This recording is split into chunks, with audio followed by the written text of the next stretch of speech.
10, 9, 8, 7, 6, 5, 4, 3, 2, 1. Hi everyone, it's Alexander, the real Mr. Robinson. Welcome to either YouTube or Twitch, depending on where you're watching it. This is my watch party for 2012's The Avengers. Still one of my favorite movies of the last decade and one of my favorite comic book movies. Oh, does it say Thor watch party on Twitch? Hold on, let me fix that. Hang on a second. Thank you for letting me know. I thought I switched it on Twitch beforehand. And we're just going to jump right into this very, very briefly. Sorry for kind of disappearing off camera. You guys are so reliable on making sure. Yep, it says Thor watch party. Let me fix that.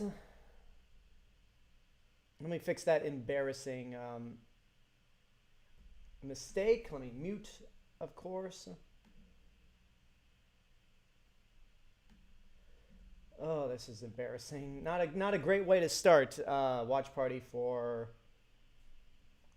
one of my favorite comic book movies ever.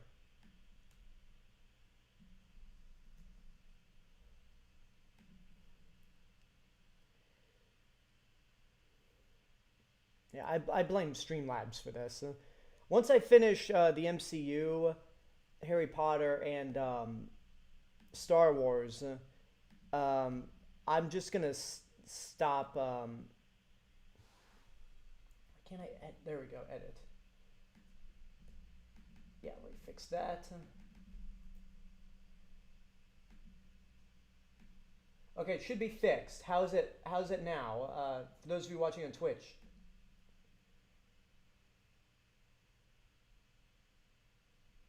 Because it says Marvel's The Avengers from my end.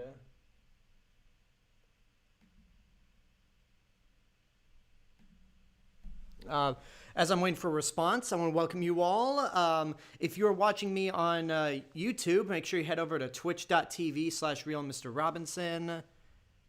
Yeah, twitch.tv/realmrrobinson. And if you're watching this on Twitch and you're not following me on YouTube, that's youtube.com/therealmrrobinson. I want to give a shout out to Runner Surf 15, who followed me on Twitch just yesterday. Thank you for that. Thank you, Ceridian Agent. Okay, I have to remember that's a Godzilla vs. Biollante reference. Thank you for the update. And we're just going to hop right into this because this is the Avengers. I love it. I do not want Streamlabs to fuck this up like it did with the Hulk several times. But the important thing is, if it lives on YouTube, that's about all that matters for me. That's all that I really care about. As long as it survives on YouTube. But if it survives the whole way through in one piece on Twitch, but it doesn't survive on YouTube, then I could easily just download it from Twitch and upload it to YouTube. But if it fails on both ends, then I'm going to have to do what I did for The Incredible Hulk and just watch it on my own and pre-record a watch party that unfortunately you guys can't take part in. So let's hope this stream works out for the best. But it's The Avengers. I don't mind watching this God knows how many times. Anyway, we're going to kick things off. Everything's good. The Gaming Dry Bones, welcome to the stream, who says The Avengers is my second most overrated movie in the MCU. That's way to start this on a bummer. But whatever, that's your opinion. That's your opinion on how you feel about The Avengers. That being said, let's hop into it. Have the play button ready. And I am starting the movie right now.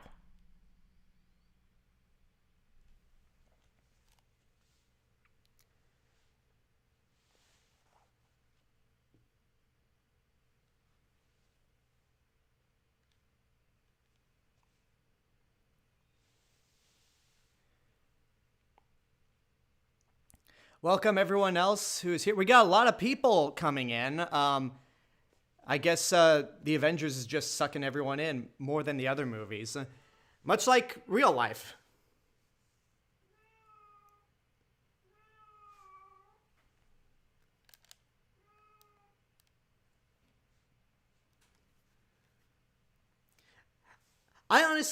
I'm in the minority on this. Up.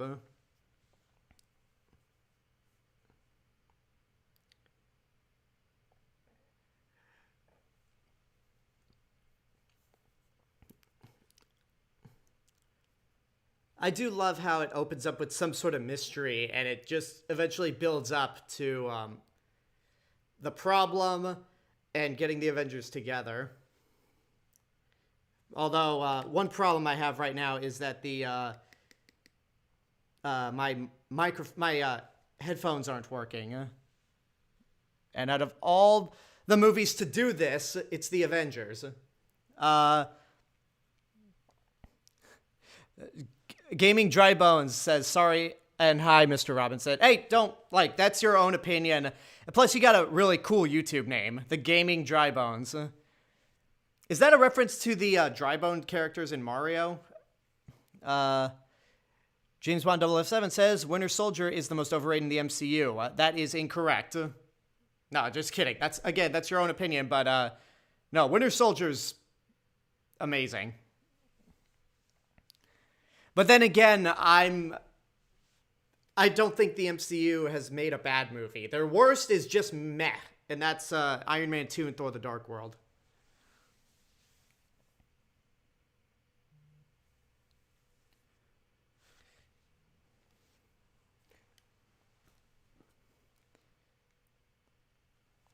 Hang on.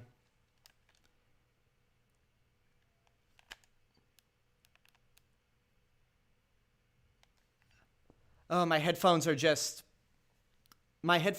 kind of like go several times, and I hate it. I hate it so much.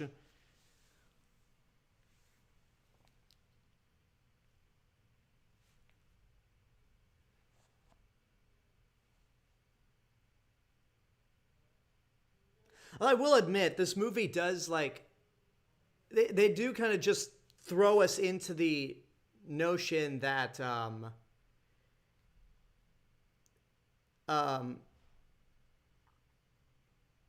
they do kind of throw us into the fact that the Avengers have, like, the Avengers program that Nick Fury built up has failed, and this is their next plan of defense.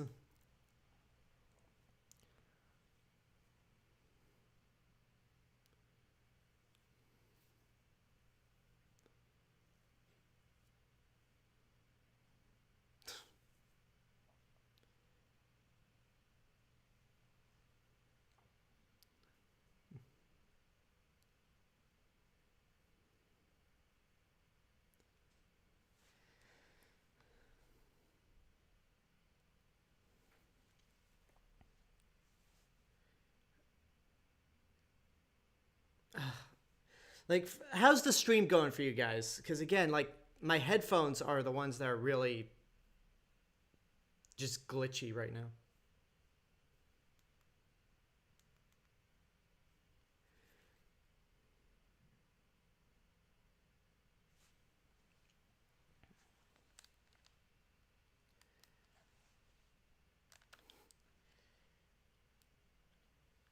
And I really like how Cobie Smulders got to do a lot more as Maria Hill the further the series went on.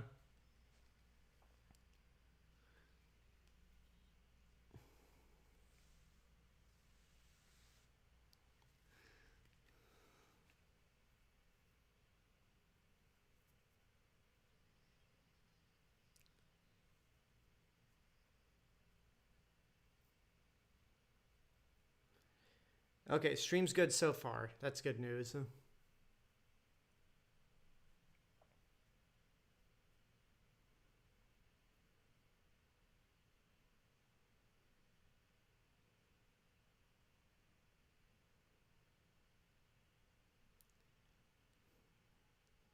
Yeah, that's not a Loki I don't think I want to mess with.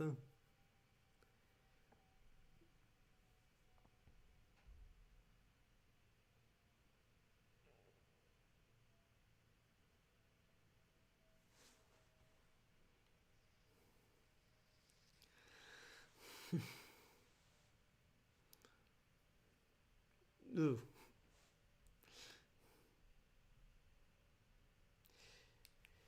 So I guess as they never really address this later down the line. I guess as Guardians are bulletproof, because he just like quickly his face just quickly healed as if he was Wolverine. But then again, he is a god, so that wouldn't surprise me at all.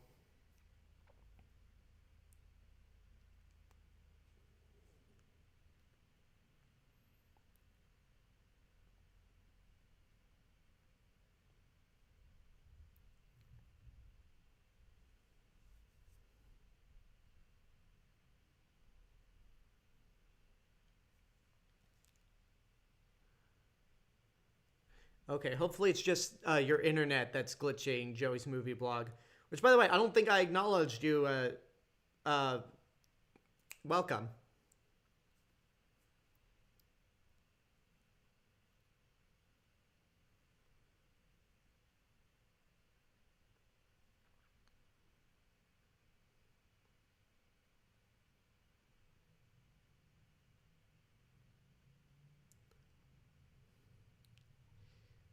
Loki did not like his brother getting worked into that statement.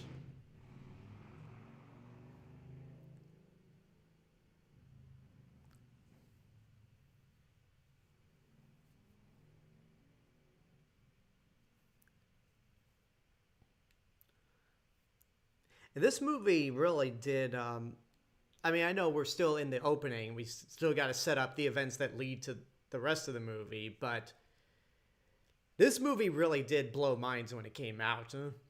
And to think that, like, this was the biggest event of the last decade. Huh? And now that Infinity War and especially Endgame exist, uh, this almost looks like nothing by comparison. Huh? But again, like, this was early on when we were wondering, how's this going to play out? Is Marvel actually going to pull off this? Is Marvel actually going to pull this off? And the Avengers is awesome, or will all the work they built up to this be for nothing?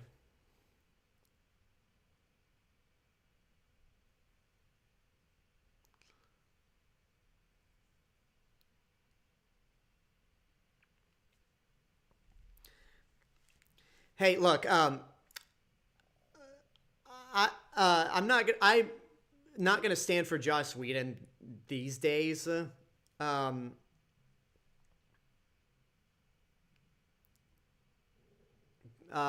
like if what he actually if what everything we heard about him and his behavior on the Justice League set is true, and with so many people coming out to say it, especially Ray Fisher, then I would doubt any of those stories are fake. I want to make sure I get that right. I wouldn't doubt the legitimacy of those stories. Then yeah, he's yeah, I agree with that, Razorbyte. Oh, how the mighty have fallen. But he he did create Buffy, Firefly. He wrote some. He wrote a really good run in the X-Men. And without him, the MCU would not be the huge mega success that it is.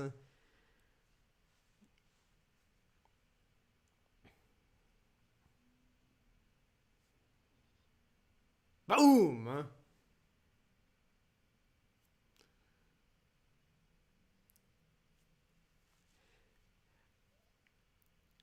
See, I would say, for me, I'd say Justice League is not his fault, because like if there's anyone to blame for Justice League, it's Warner Brothers. Regardless of how I feel about Snyder's DC movies, um, in the sense that Warner Brothers screwed him over, and pretty much micromanaged Justice League after Batman vs Superman came out. I don't blame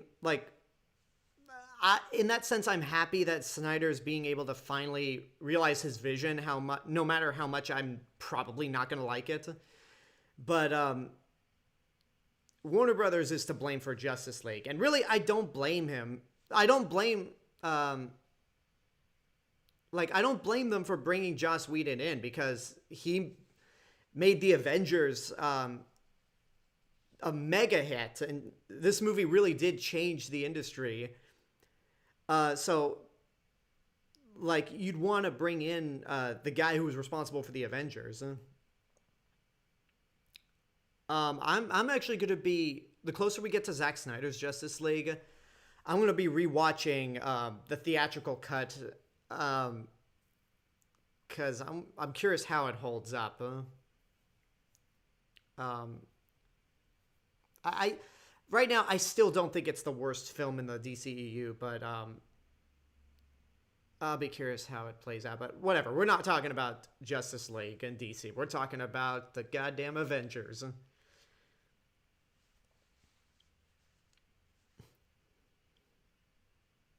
And they said back in the day, I remember people kept saying man, there are no good comic book movie themes anymore. And Alan Silvestri's like, hold my beer. The Avengers theme is just so good.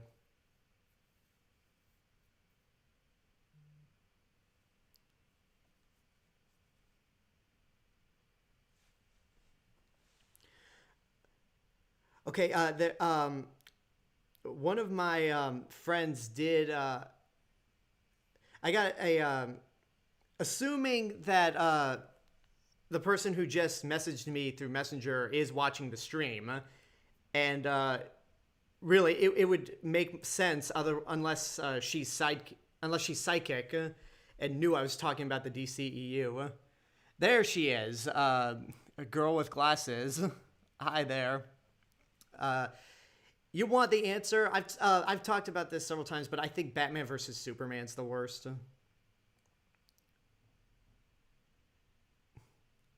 Let's pretend I'm psychic. Yeah, we'll do that.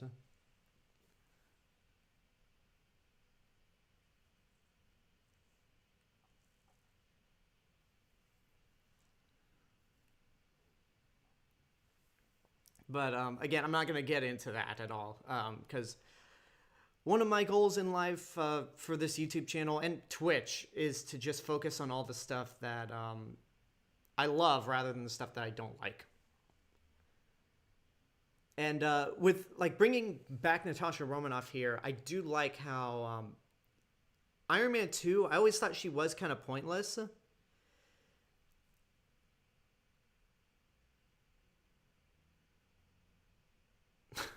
Anyway, I was just saying, in Iron Man 2, Natasha always felt kind of pointless, outside of just possibly introducing another Avenger. But I do like how in this opening scene, they do acknowledge her Russian roots and Russian ancestry, which, whenever we see Black Widow, hope we'll get to see a lot more of that.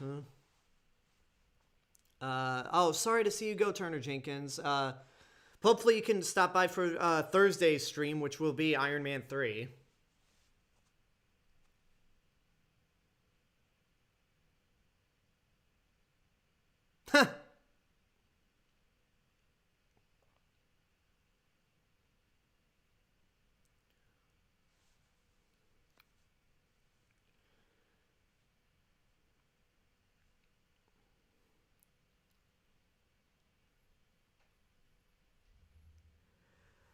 Um, the Gaming Dry Bones, still love that name. On YouTube says, I'm questioning why Nick Fury didn't call Captain Marvel, but at least she wasn't there. The reason Nick Fury didn't call Carol is because, the whole point of the Avengers was kind of because Carol was off-world, and she wanted, she specifically said that pager was for emergencies only, and with Nick Fury creating, Nick Fury's goal was to create the Avengers was to be a suitable replacement for Carol. since she's got other things to do. She's busy out there, and again, considering what Infinity War and Endgame have done, um, this whole event is really nothing by comparison. Yeah, I remember being so nervous when seeing this movie just based on whether or not Mark Ruffalo would be a good Bruce Banner. Oh, is everyone dropping like flies now? Oh, boo. Oh well. Yeah. You have a good night, Razorbyte, and yeah, take care. Whatever.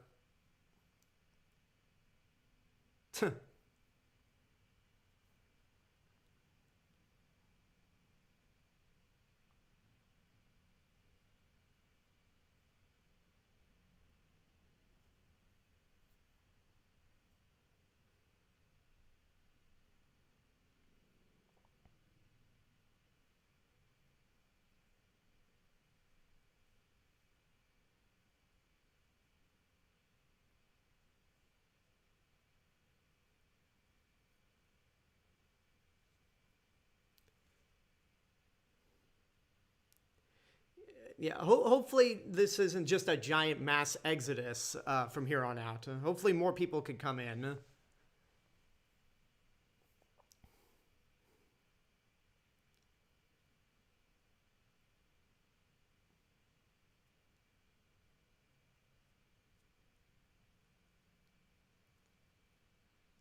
No, I actually didn't see Monster Hunter because by the time that movie came out, COVID was just so out of control and still is that I really didn't want to risk going out to a drive-in. And I still haven't been to a movie theater since March with The Way Back.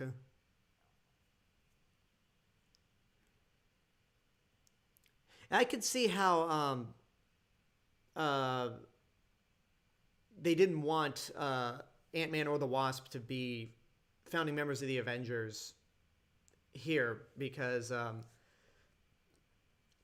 Black Widow and Hawkeye, at least in my eyes, they're more like down to earth.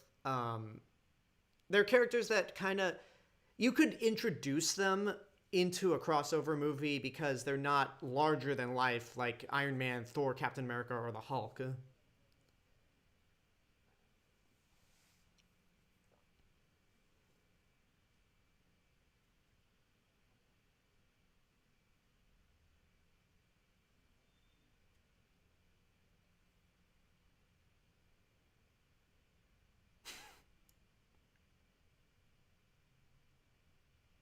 I'm sorry, like that,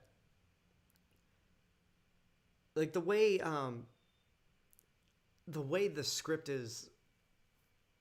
There's so much about this script that I like. Again, say what you want about Joss Whedon nowadays, but there's just a lot of great lines. Um,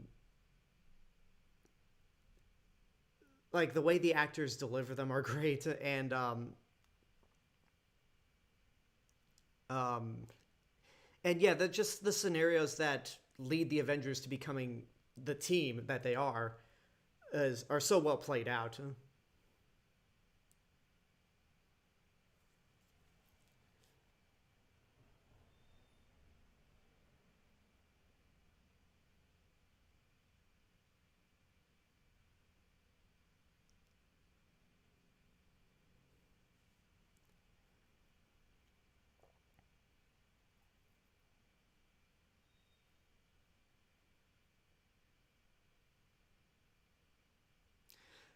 Yeah, they don't really explain why the Avengers was shut down.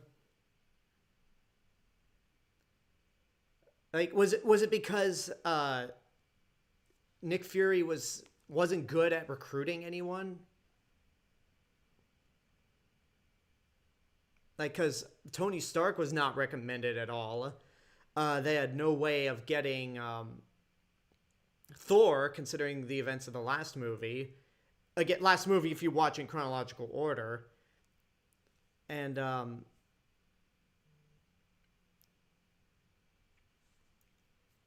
Yeah, they don't really go into that.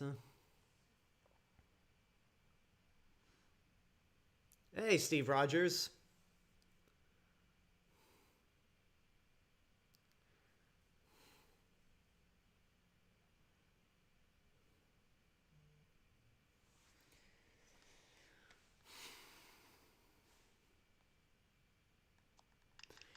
And now we get to see what happens after this shot. Okay, so right now I have just love he has a whole line of punching bags. So the way I'm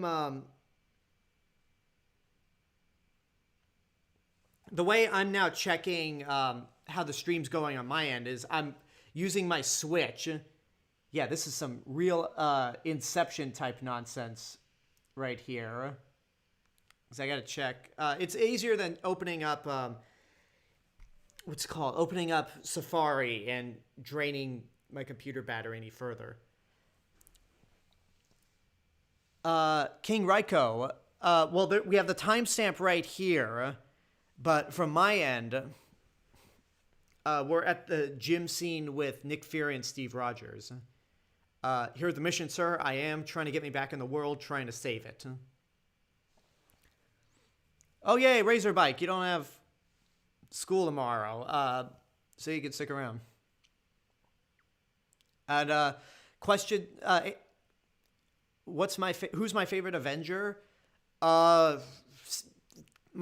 absolute top favorite Avenger is Steve Rogers, Captain America.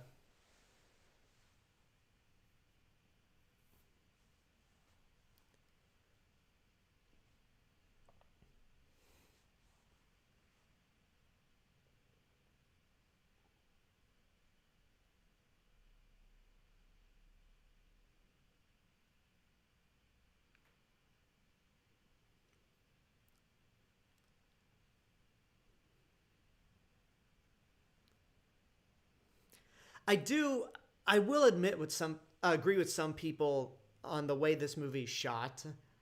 Like, I don't think it's a bad looking movie at all, but I do kind of wish they hadn't filmed it in this aspect ratio. And there's Tony Stark.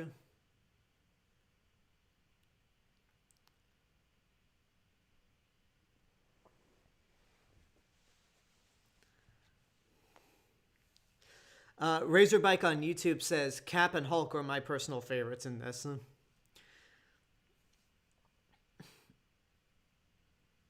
But yeah, if I'm ranking my four favorite Avengers, just in the movies with what they've established, it would be Steve Rogers number one.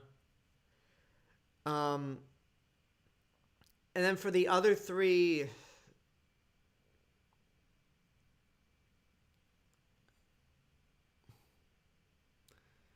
I need time to think on that.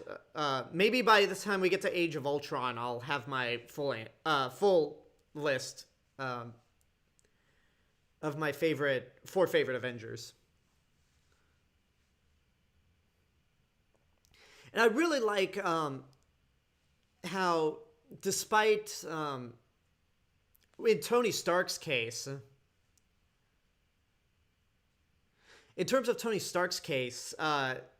each movie has been written by several different people. I forget who exactly wrote the first Iron Man movie. It was a couple people. Justin Theroux wrote Iron Man 2. Joss Whedon wrote the Avengers.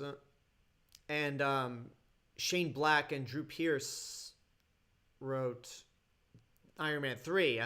And yet through all those movies, Tony Stark's always been consistent as a character.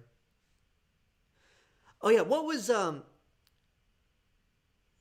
the idea of the 12% number, or just using 12 in several of these movies? Like this movie here, Guardians of the Galaxy, Peter Quill has 12% of a plan. In Age of Ultron, Pietro is 12 minutes older than Wanda.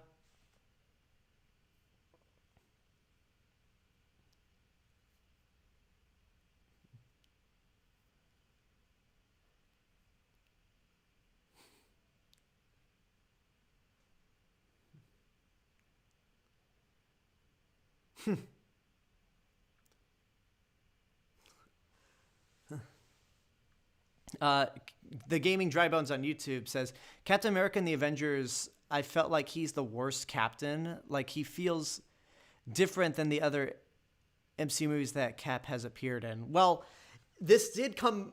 This was his second appearance in the franchise,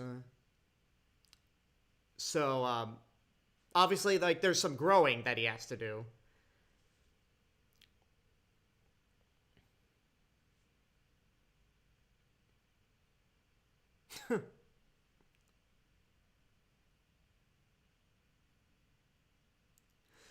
You know, rewatching this, I make a point to watch the Avengers every year because I love it that much. But like again, rewatching the Avengers, I could see how people were irritated by Justice League, the theatrical cut, because like with maybe the exception of the Incredible Hulk, the Avengers definitely has the same.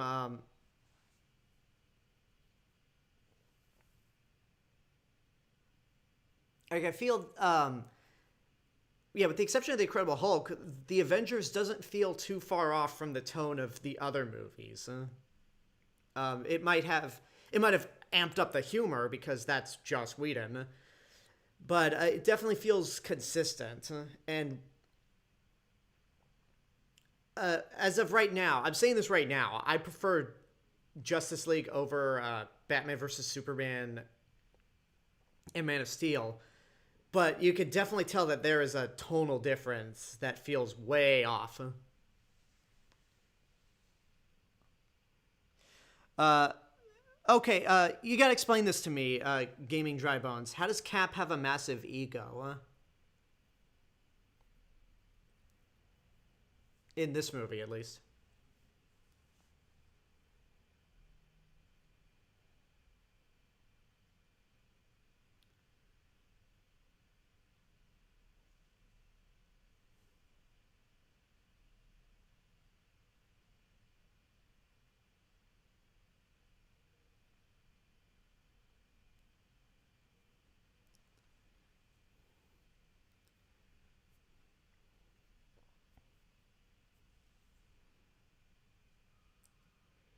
Yeah, that didn't come across as weird at all.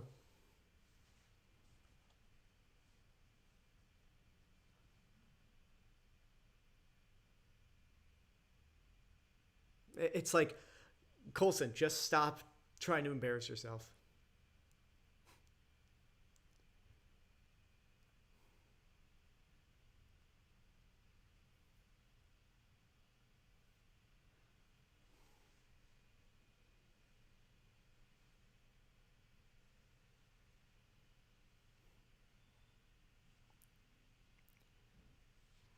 Okay, Girl with Glasses on Twitch says, I feel like he maybe has a strong fortitude. If is that the right word? Strong in his character and beliefs, and also a lot of innocence. That if we're talking in that sense, I could kind of see it because the thing I always admire about Steve Rogers is that he's not willing to like abandon his ideals just because the world changes. Like, why should his ideals have to change if they're wrong in his eyes? That was the whole point of Winter Soldier. Yeah, that was the point of Winter Soldier. Him not being on board with Shield's new idea, like Shield's new idea of how to govern or the world even, and because of his distrust in a lot of government, that leads into the events of Civil War.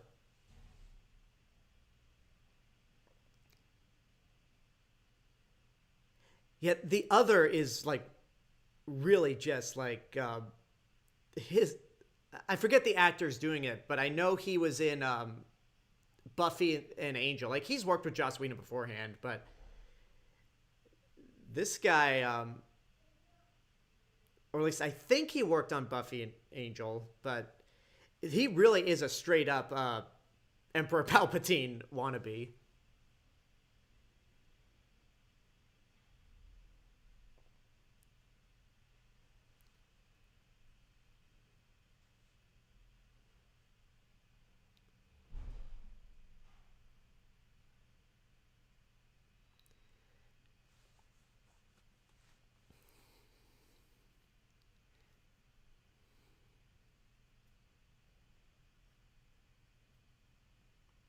So by this point, we all know that the true mastermind behind this incident is Thanos. Um, but what works about this movie is that uh, Marvel didn't market Thanos at all. They didn't try to build Thanos up until this movie was done. And there's some Harrier jets in the background. And it wasn't until the movie was done that they revealed Thanos to us. So as far as we all knew, Loki was the true mastermind villain of this movie, and he is, but maybe not the mastermind.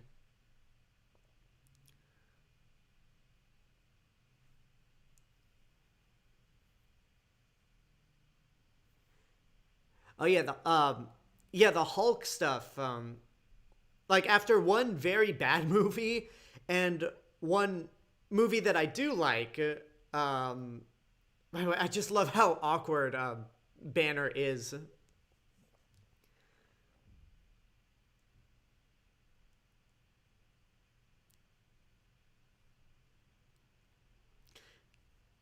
Yeah, I really love how Bruce Banner is just so awkward in this environment.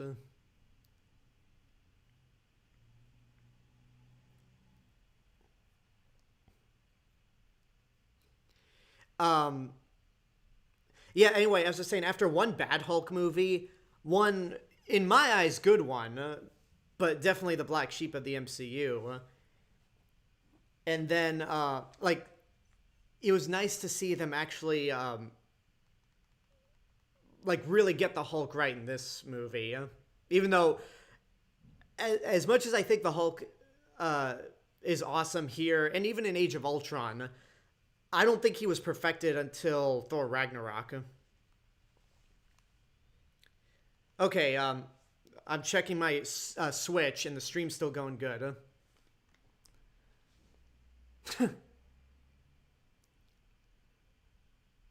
I feel like that whole thing was kind of a meta jab at the concept of a helicarrier. While I love the helicarrier, um, but I do like Banner's line of, really, they want to put me in a submerged metal tube.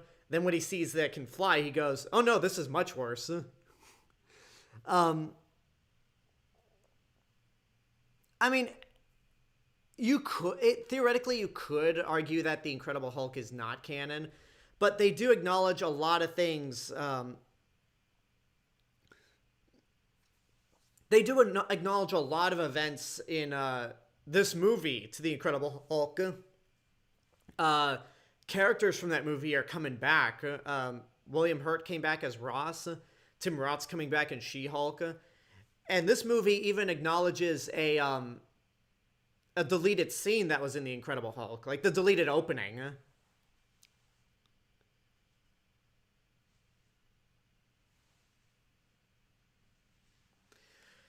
Okay, we'll get to Endgame on Professor Hulk, but I like what they do with Professor Hulk. But again, we'll get to Endgame when we get to it.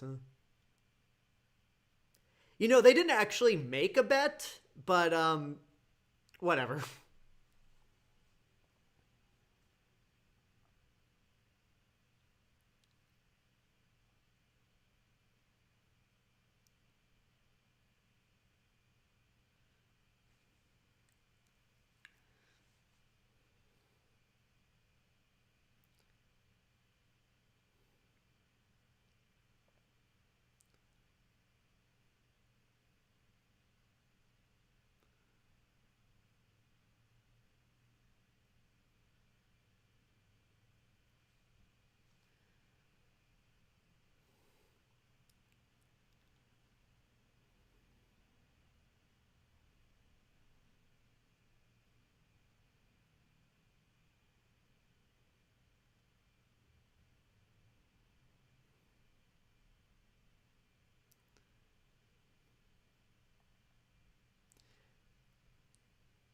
Um, William Clark on YouTube says, what was the first movie you took notice of Mark Ruffalo?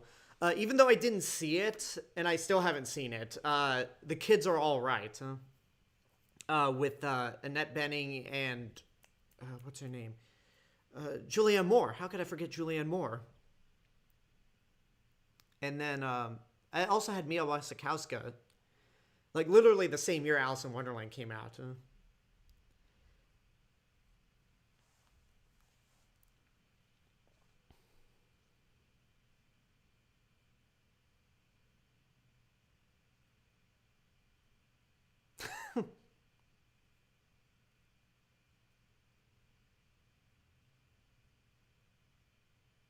It is like we didn't really get much of Coulson in the previous movies outside of just being a cool Shield agent.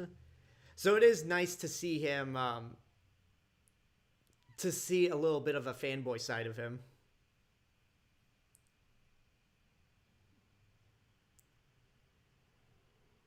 7 out of 10. I can accept that. Like I feel like 7 out of 10 range, even 6 out of 10, is the sign of a good movie.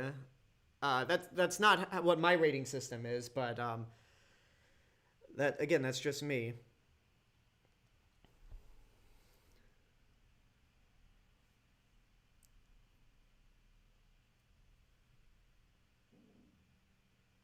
Okay, now one thing, as much as I adore this movie, the one thing I will give everyone, they did not nail the Captain America suit in this movie.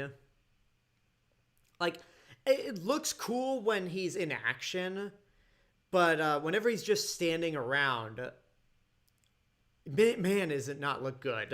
And even in the outtakes for Avengers Endgame, Chris Evans even goes, "I can't believe I actually had to wear this."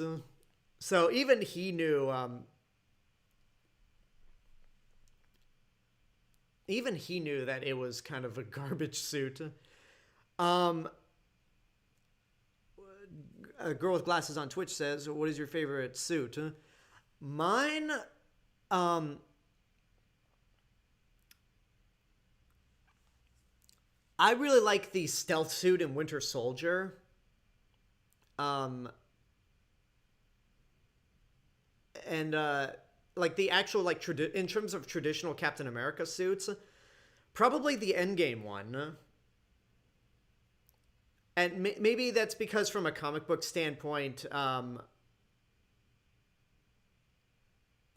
like it's cool to see those fish scales be integrated in a way that doesn't look stupid. King Raiko on YouTube says, why did they throw on those Frankenstein's monster knobs? Did I miss something?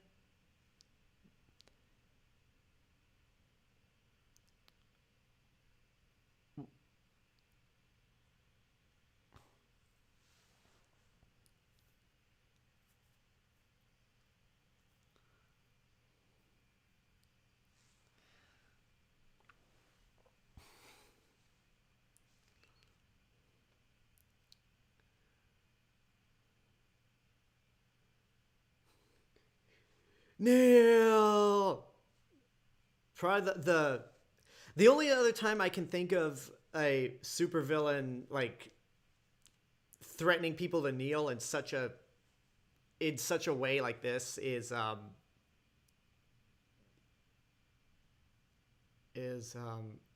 shit Terrence Stamp in Superman 2.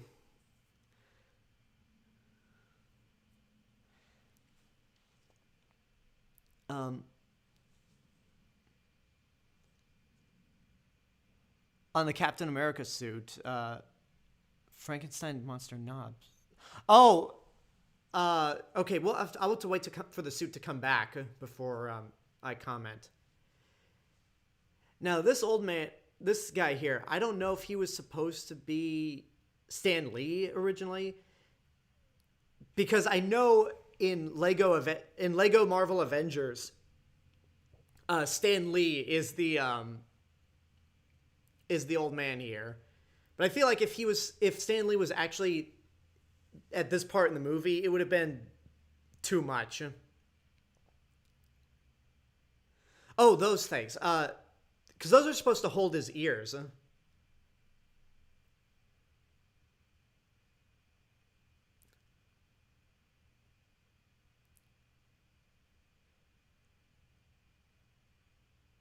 Yeah, I get that they're trying to make the Captain America suit like a one piece, like it is in the comics. But this has been said several times. What works in a book doesn't necessarily translate well to the screen, which is why there is no costume on Captain America in the MCU that has the wings. Because we all saw what happened in the 1990 movie.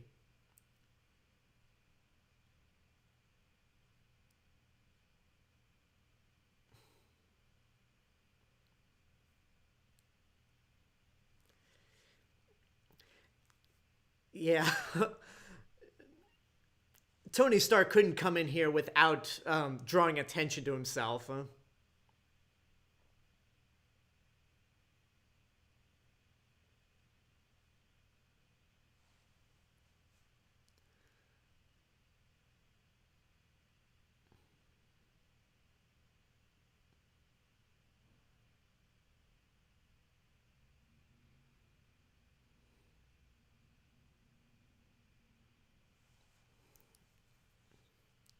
So I do apologize if I don't talk that often because I don't know, just like sometimes I'm just gonna be so invested in the movie, despite this being again I can't even count how many times I've watched the Avengers.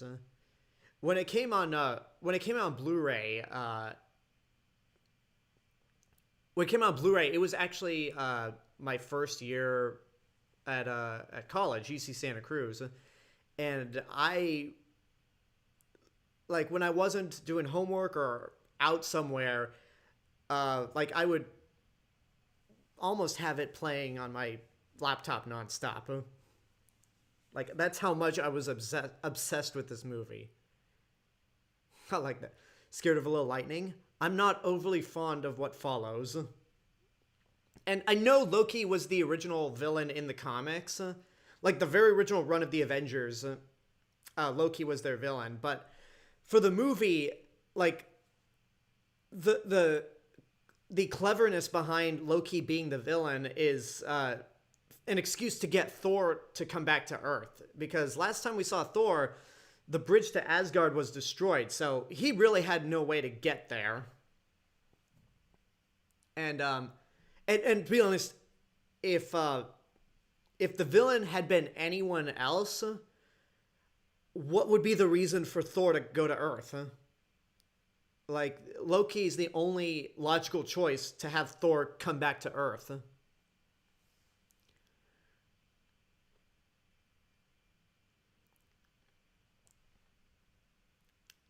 I do love that meme. Steve Rogers knows two gods, still a Christian. Tony Stark knows two gods, still an atheist. Hulk knows two gods, beat the crap out of both of them.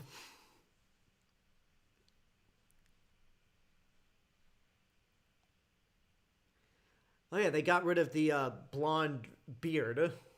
That was so weird in Thor. Like that really was a weird decision in Thor to just bleach uh, Chris Hemsworth's beard blonde.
And of course, Odin's watching this whole conversation because of those crows.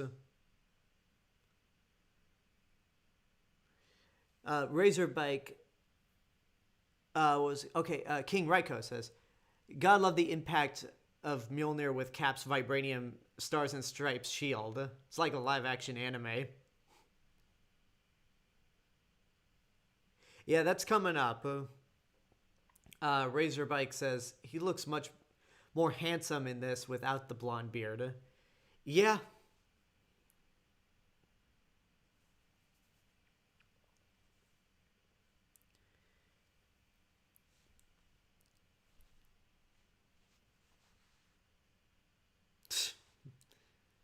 Yeah, and here's the start of Joss Whedon's obsession of knocking Norse gods out of frame.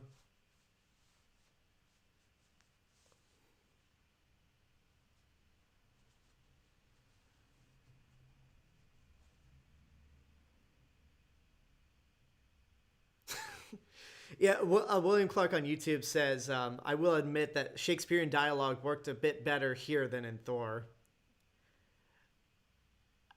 I don't know if I'd agree with that. Especially considering that you had Tony Stark just making fun of the way Thor and Loki speak. To be honest, I like it.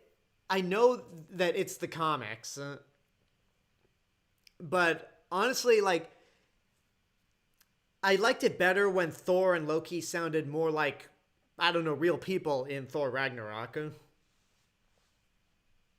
Like again, all the Shakespearean stuff is fine, but it just doesn't make Thor as relatable as someone like Tony Stark.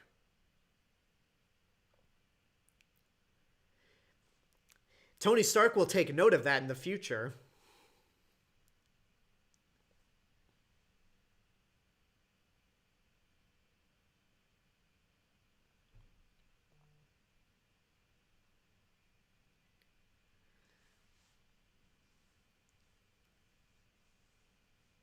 Oh, here's an interesting thing from Spider-Verse Prime. Um, well, where is it? Oh, Avengers Volume 1, Issue 1 was created because they needed to finish up Daredevil's first comic run, so they were filler. So one of the two most iconic comic book team-ups ever was created just to fill up, just to buy time for Daredevil's run. Interesting.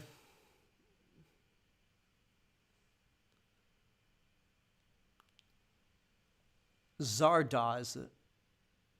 I feel like I've heard of that before. Sean Connery with the... Oh, I feel like I may have seen images of Zardoz.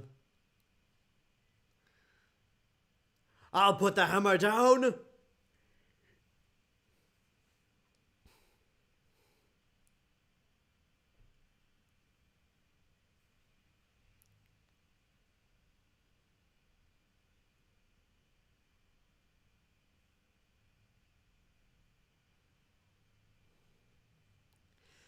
Yeah, it is. I mean, I'm not as big of a avid comic reader as a lot of other people are, but like my big main exposure to the Avengers prior to this movie, which by the way, one thing I absolutely love about this movie as a testament to, like, basically a testament to how great I think this is. We are 50 minutes into the movie and it doesn't feel like 50 minutes. It feels like 25.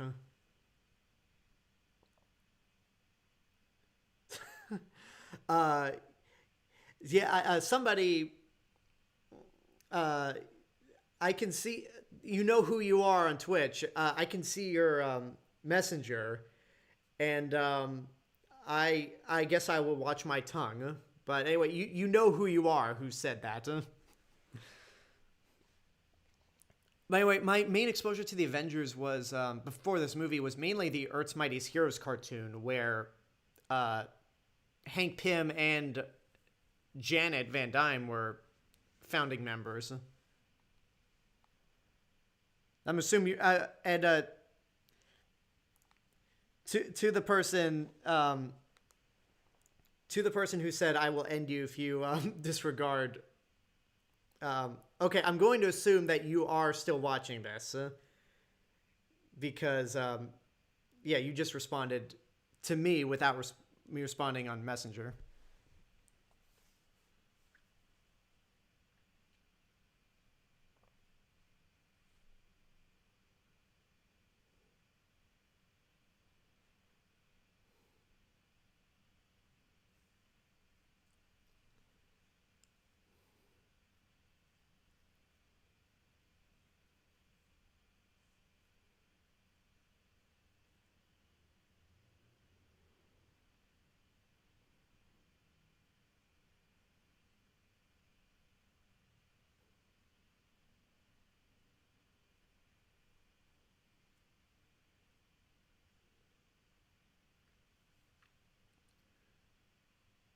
Insert video of Nick Fury having flashbacks to Revenge of the Sith. Because, yeah, that started out as a meme. Like, basically, some weird-ass fan theory that Nick Fury and Mace Windu are the same characters. But I like how that turned into a video.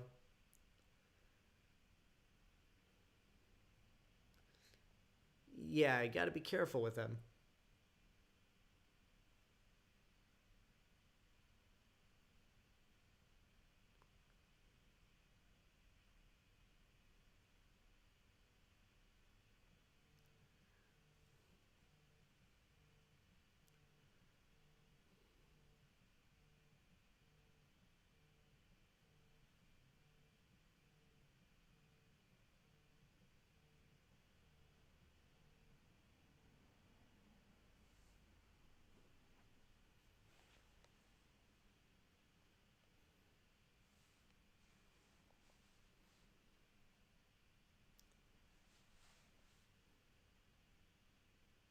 Hey, he's not wrong, Thor.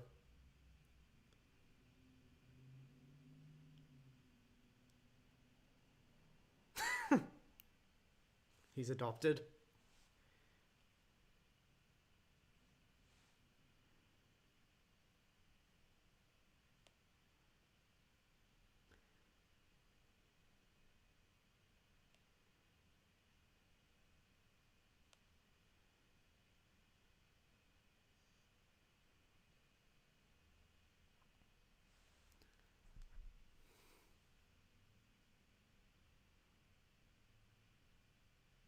But we did.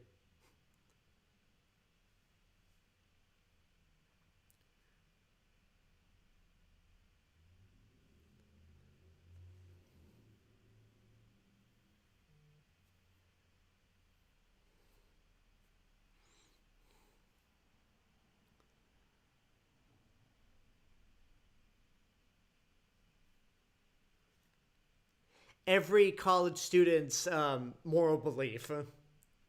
When did you become an When did you become an expert on so and so? Last night.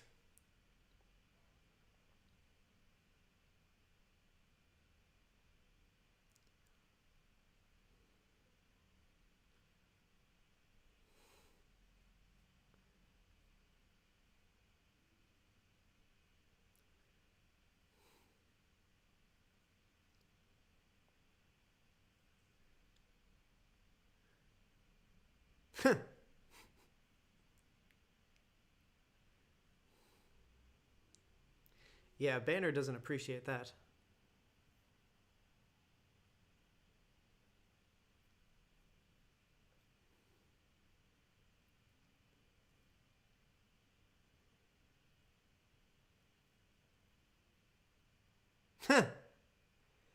Okay, that moment of Tony Stark rolling his eyes, that's got to be that's got to be, if not the most used GIF of the Avengers, then at least probably the top 3 most used GIF in this movie.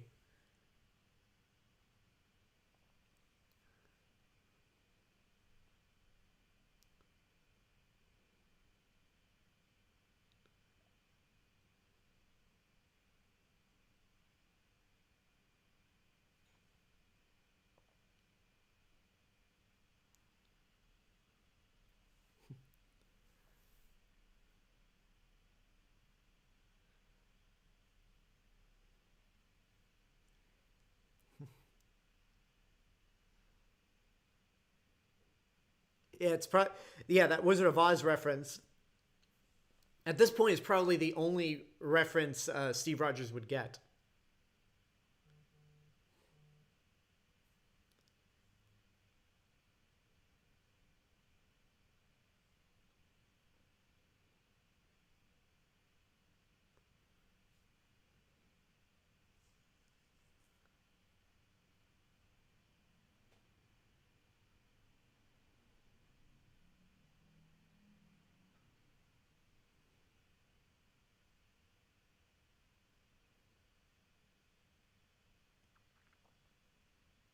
It's like, hey, don't drag me into this, man.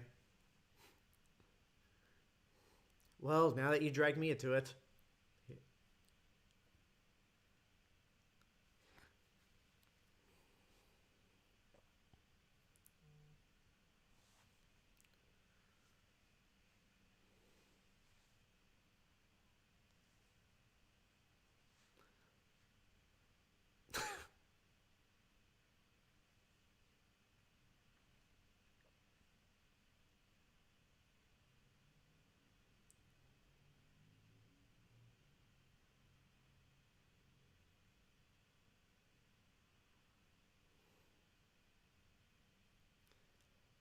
Daquan Tate says,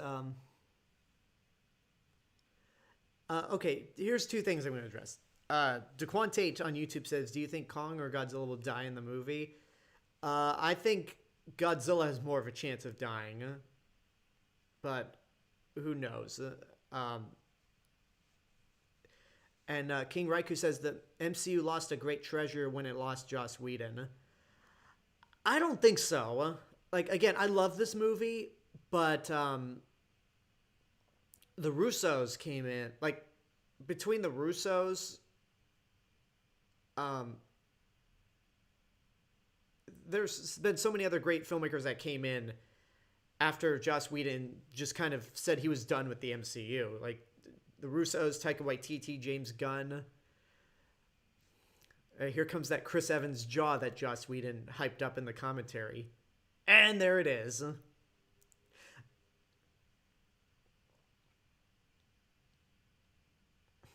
But yeah, I feel like, yeah, I don't feel like the MCU really got impacted hard after Joss Whedon left.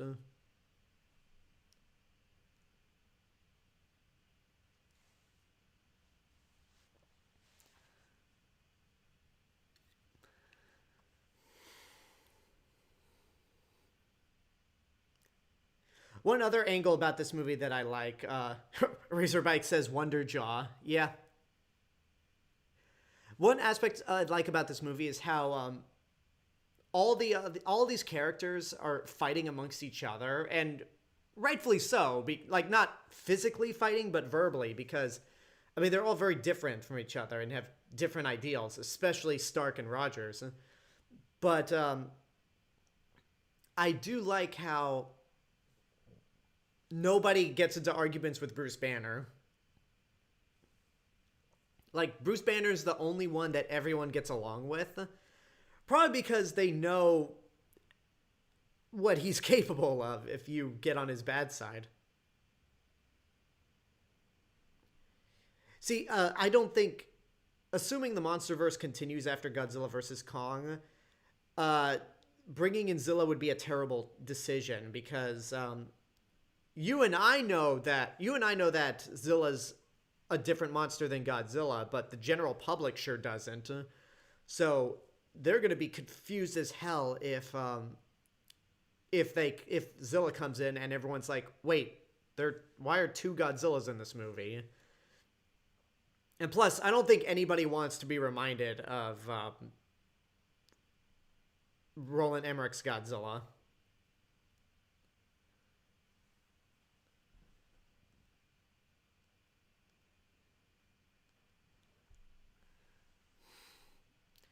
Yeah, we're an hour into this movie, and it doesn't feel like this movie's been an hour. We're an hour in. Yeah. This is smart that they acknowledge what happened to Jane Foster. during this time, especially considering that Selvig was basically either her partner or boss, I guess.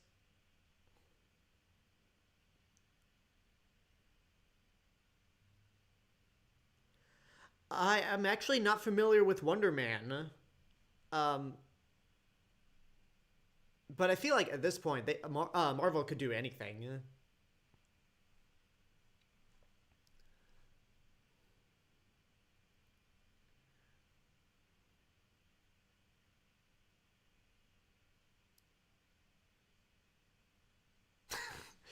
Okay, this is I probably just made this connection right now, and I feel embarrassed. The creature that Thor's talking about, the Bilschneip, is that is that the dragon creature that flies in Thor Ragnarok that basically was Surtur's pet?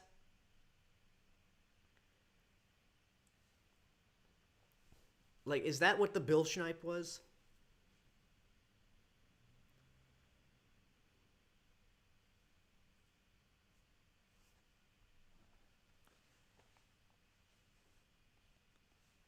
Okay, I'm gonna check Twitch to see how the stream is doing on Twitch's end.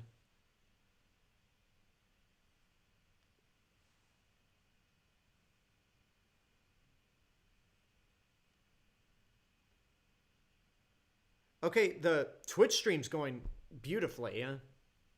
So maybe Streamlabs just didn't like the Incredible Hulk and it was like this movie's not considered canon in my eyes. I'm gonna ruin this watch party for you.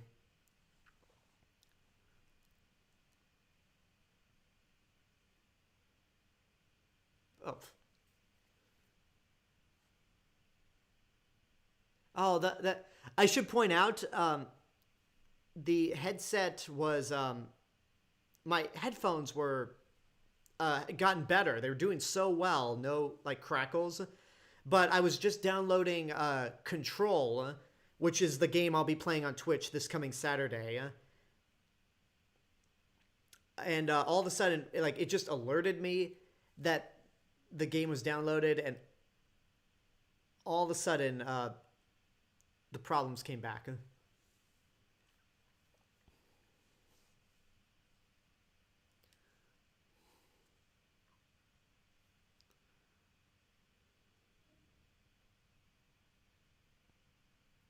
Oh, by the way, who said it? King Raiko. Happy belated birthday. Like I say, enjoy the last no, last 2 years of your, no, this year, 3 years. Yeah, enjoy the last 3 years of your 20s.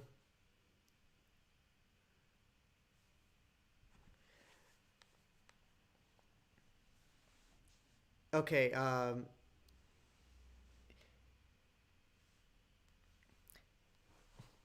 right, so, Girl with Glasses on Twitch also wishes you a happy belated birthday, King Raiko. Anyway, speaking of which, you sent me a link. Um, I don't think I can access.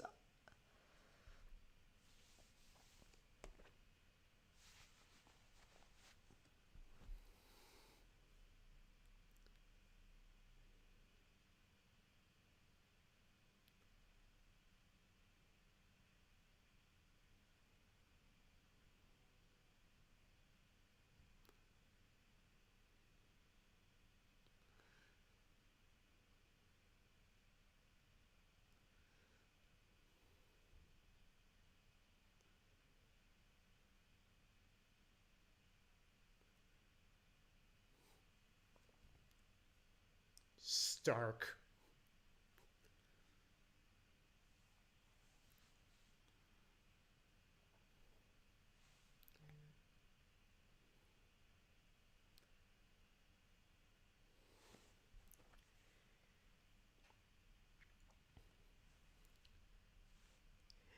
See, I'm convinced that even though the the God of Mischief just got played by a Russian spy, I do feel like Loki hit a nerve there.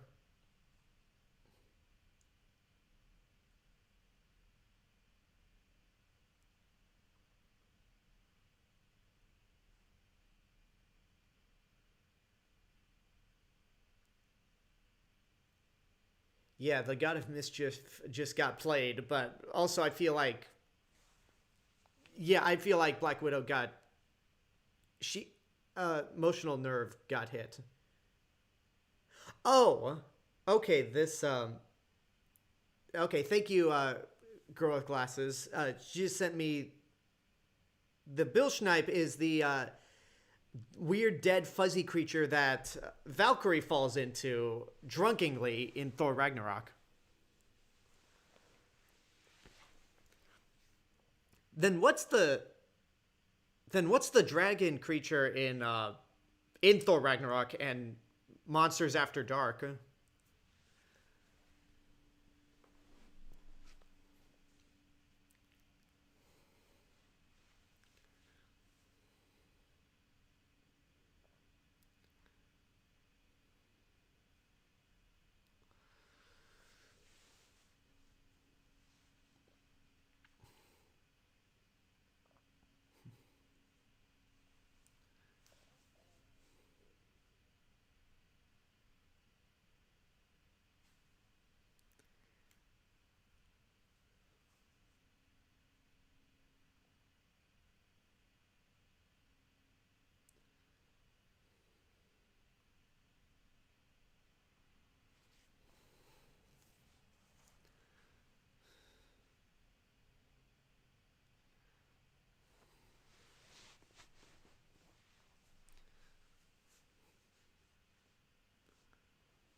Yeah, this scene.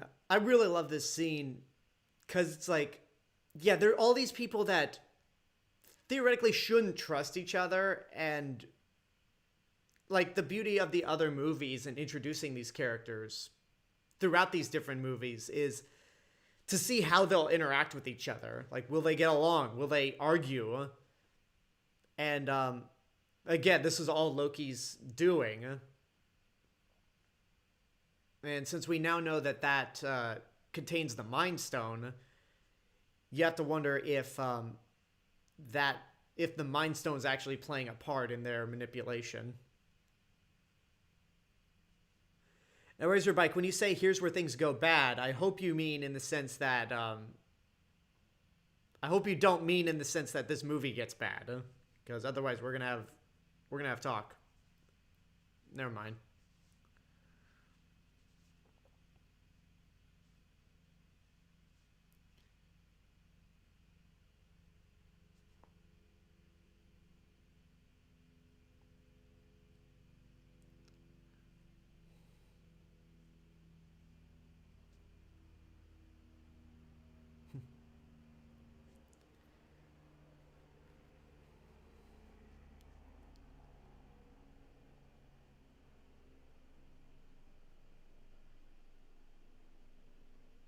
Yeah, we'd see that Tony Stark would prove that statement wrong twice.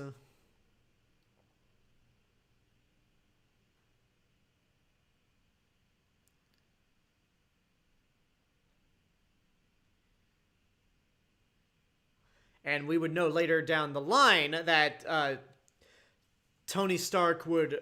No, Steve Rogers would prove that wrong also.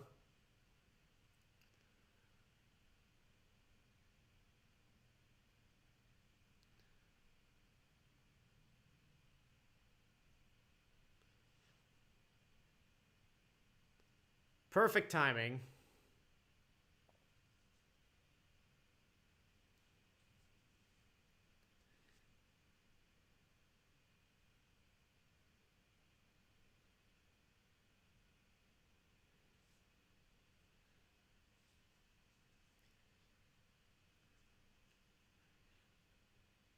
That took a turn.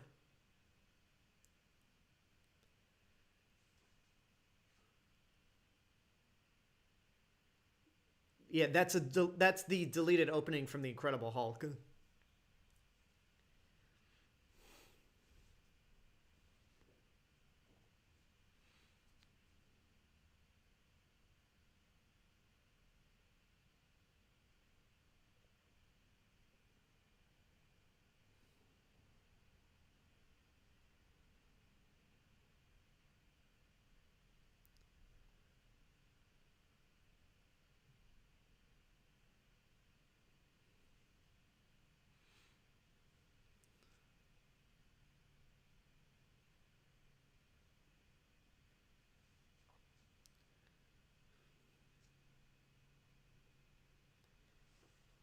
Wait, did I just?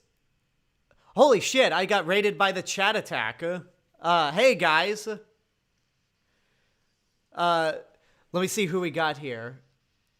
Uh, I'm probably gonna butcher some of your names. Only 2 people so far. You missed the chat attack raid. No, I so Looney Tune 22. Thank you for the follow right here. And Blazian Michael. I hope I pronounced that correctly. Sorry.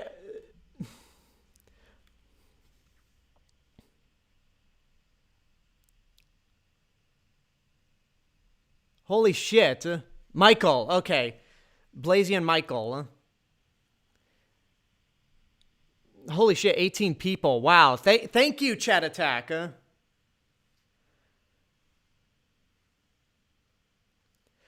It's the black way of spelling Michael. All right, thank you for the clarification.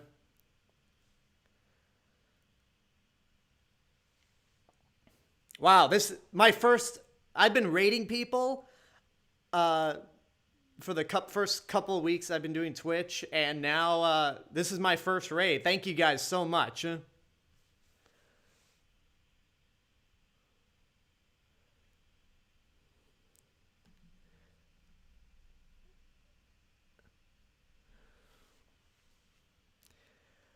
Yeah, I do need the raid alert. I mean, I'm using Streamlabs right now.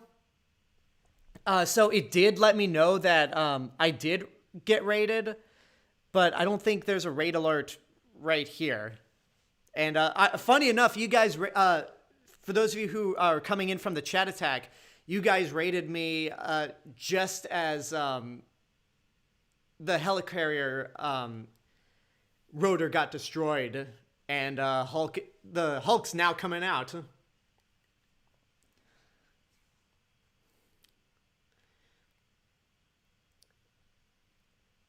Yeah, I gotta set up a raid alert for future raids.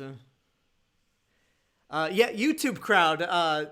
This probably doesn't mean shit to you guys, but if you're watching this on Twitch, I'm so wow. I'm filled with joy.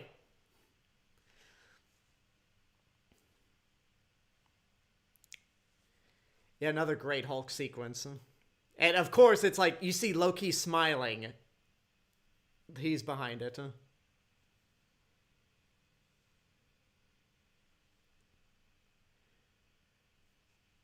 You know, with this chat attack raid, maybe I wonder if this will get me get me closer to being a Twitch affiliate, because I only have two more steps to go before I become a Twitch affiliate. First, I need 50 followers, which now I have. I believe 27. Let me check.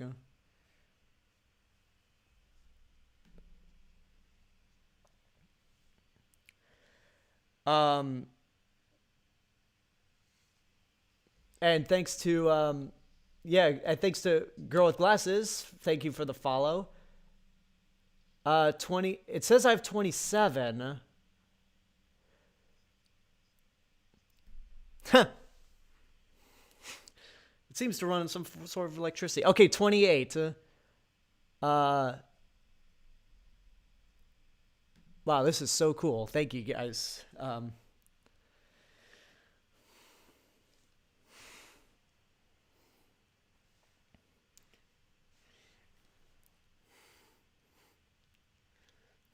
Me, me. Yeah, Hulk just rushed through like he was the Roadrunner.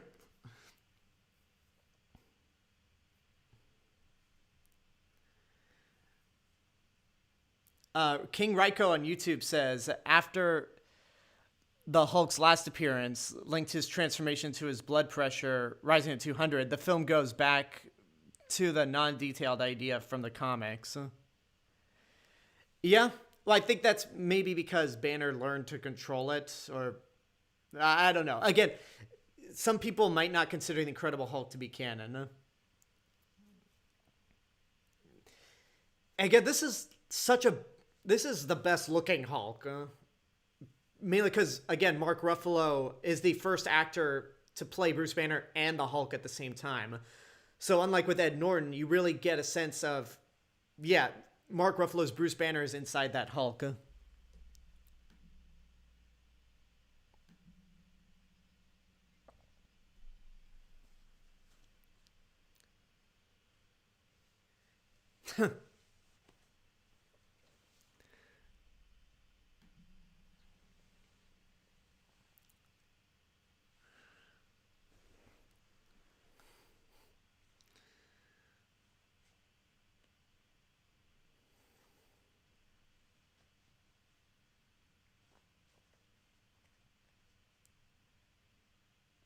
Anytime now.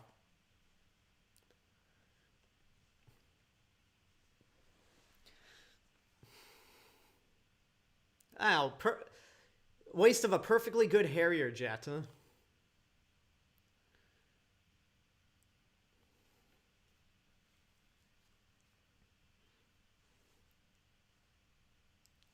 Now, I know this sequence is pretty much like in the Ultimates, and Hulk pretty much does raise. Is it Mjolnir in the Ultimates, or is it Stormbreaker? Because I know I've seen the Ultimate Avengers animated movie, which was. It was cool. And I know Hulk raises Stormbreaker, but we all knew Hulk wasn't going to raise Mjolnir. Like, you're really going to have.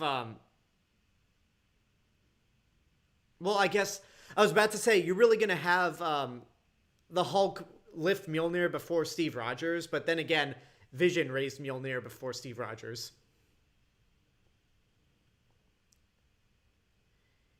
Yoink!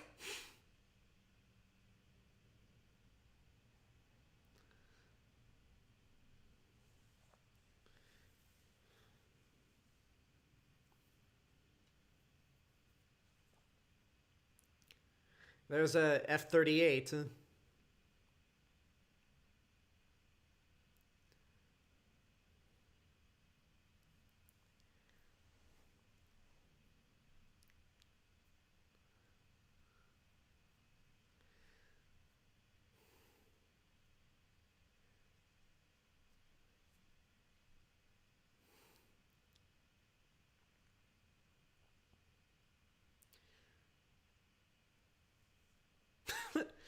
The expression on the pilot as the Hulk just jumps towards him always gets me. Okay, I'm gonna check YouTube again to see how it's doing. Yep, stream is still doing good. Razorbike on YouTube says the Ultimate Avengers animated movie is much better than the comics they're based off of. Really? Is it because those stories? Is it because the animated movie did a good job adapting those stories, or is it because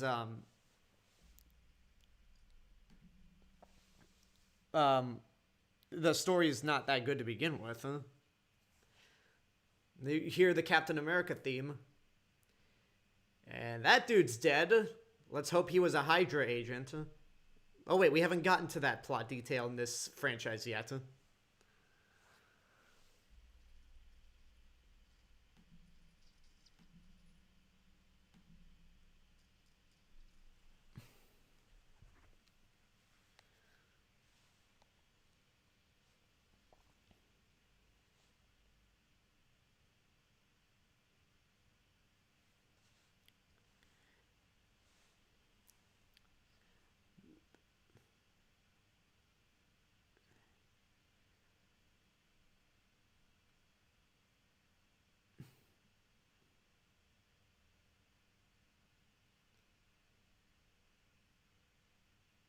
Yeah, that's problematic.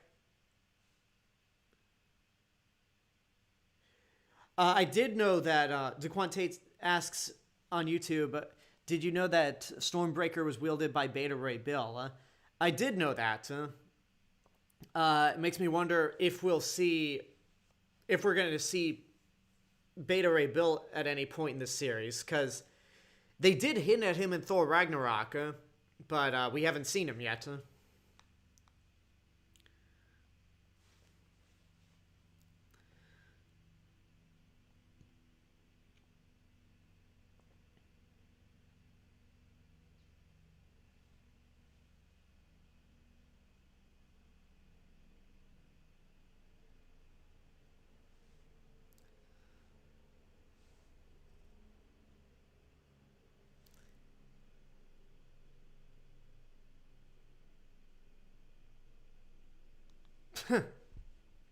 Apparently not.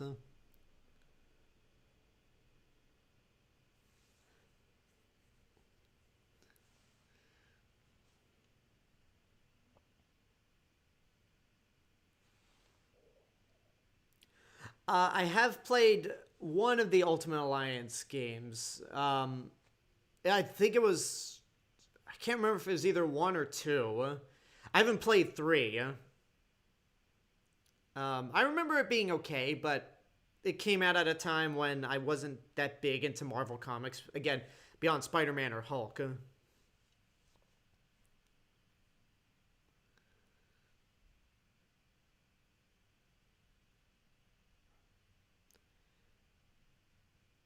Move away, please.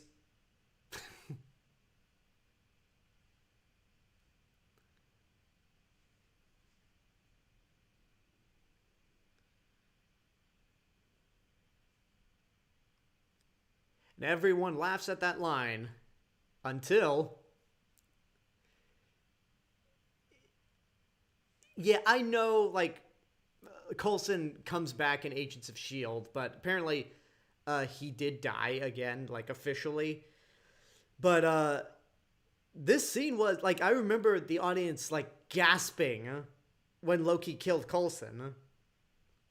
Because he had this really cool original character that wasn't in the comics, that everyone who's watching the movies loved. And then all of a sudden, stab.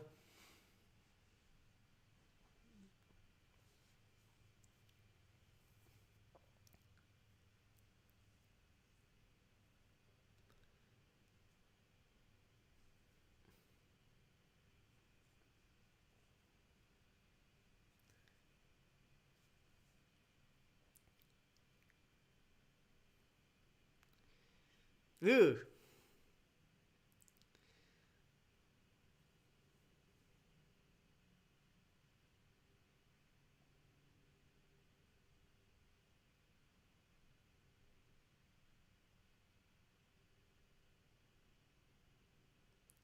Just got to make sure you're conscious.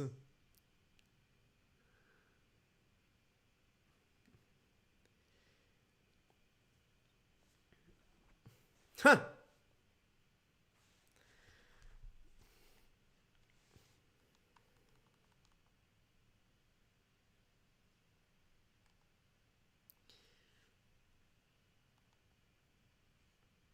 Okay, I'm just constantly checking my Switch to see how the stream's going on YouTube.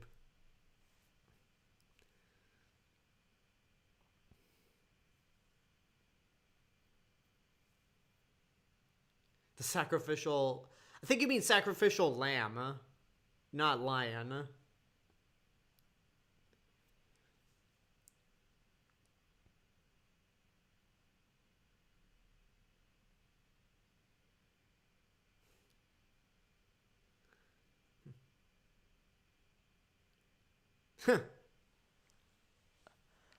um.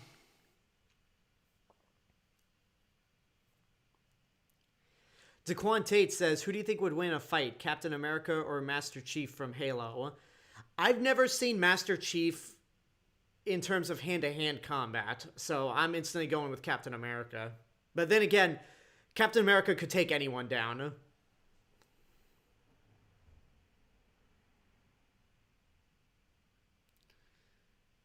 All right, helicarrier's leveled.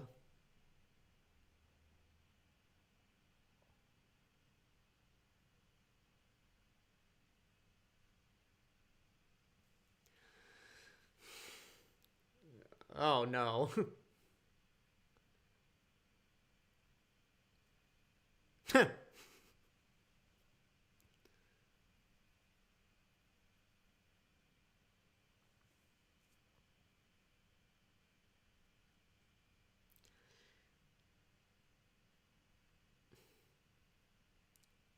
Boom.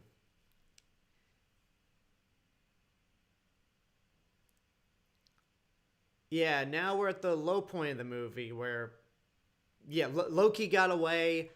Uh, Thor and Hulk are somewhere, and one of the most valued agents is down.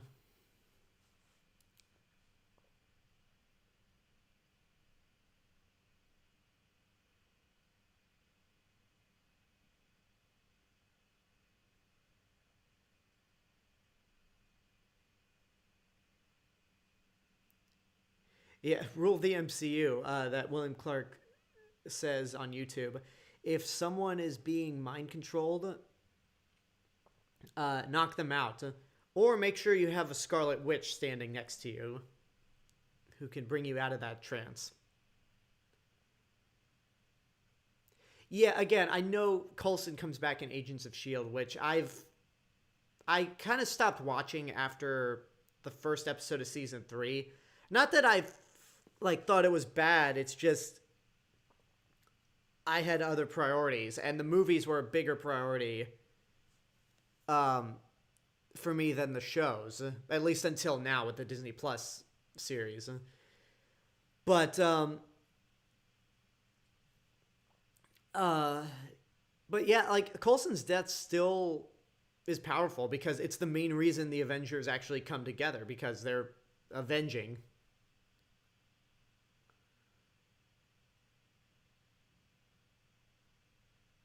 Oh yeah, there was that brief shot I never noticed where Nick Fury says these were in Phil Coulson's jacket, and Maria Hill just looks up.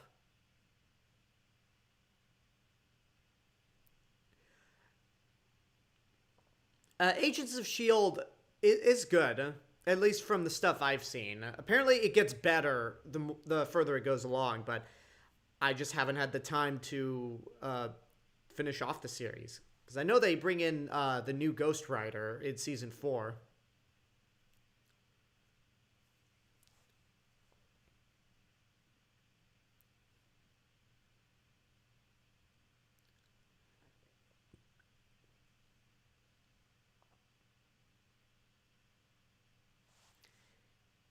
There's still really okay. I thought we were at an hour left, but apparently it's only 52 minutes. I think, which still is a long way, but again, this movie's moving by so quickly.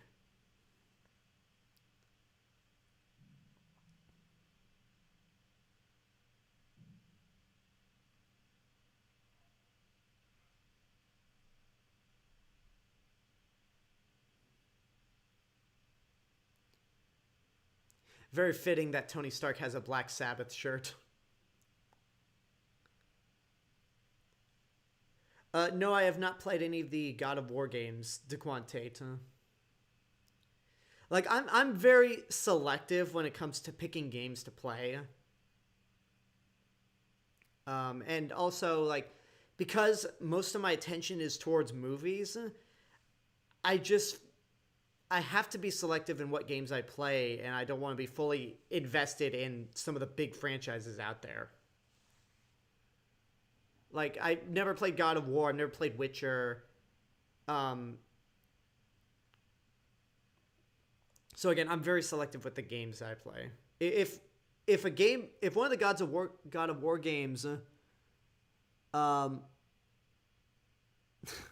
oh yeah, I forget this act. Why am I forgetting this actor's name? Because he's so famous or a legend. He was an Alien.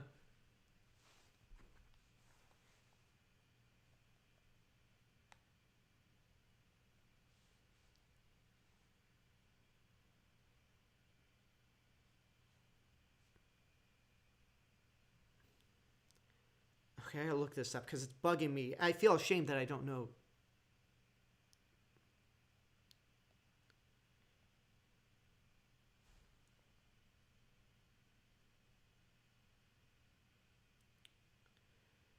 Henry Dean Stanton.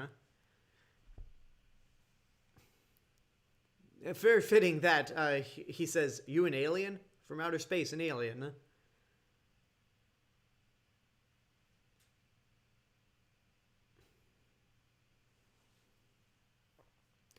As I was saying beforehand, before Henry Dean Stanton popped up, uh, if a God of War game ends up becoming free on the PlayStation Store for like PS Plus members, then I'll download it and check it out.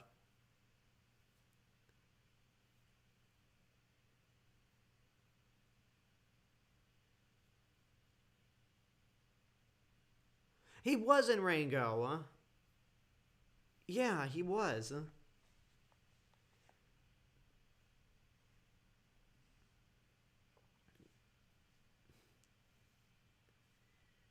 Just gotta look up who the character he was, because I remember hearing his voice in Rango.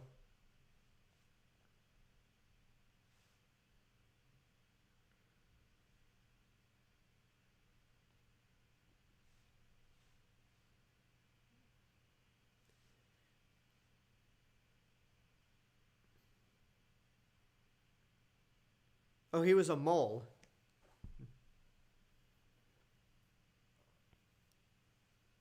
Yeah, Rango really is one of the best animated movies of the last decade. And definitely one of the best non-Disney Pixar movies. I have not seen League of Extraordinary Gentlemen. I heard it was not good. It was it was that Sean Connery's last movie?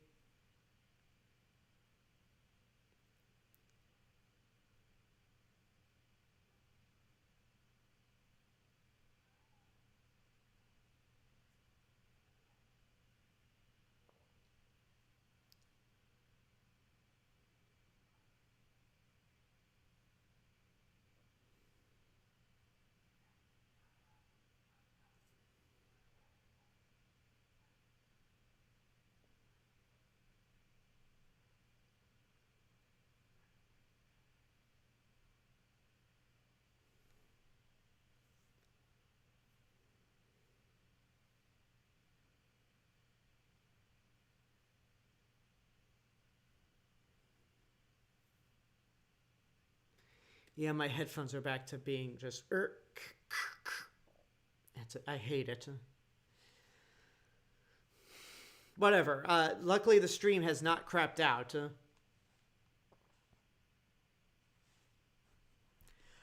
Girl with Glasses says, "I'm pretty sure he was the dad in Pretty in Pink, and I cry when he and his daughter finally talk and open up to each other." I actually have not seen Pretty in Pink. I know, I think that came out the same year as Ferris Bueller, because, yeah, 1986, because, yeah, why am I blanking out his name? John Hughes, because John Hughes wrote that movie.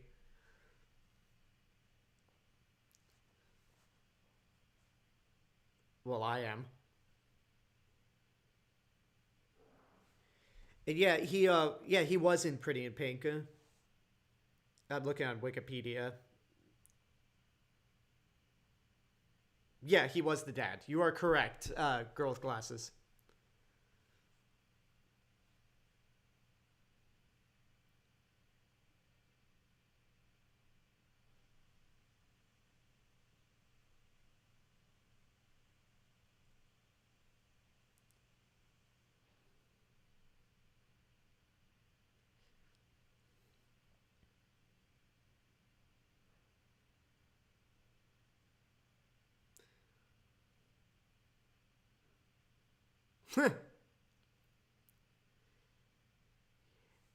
Yeah, you came to that conclusion.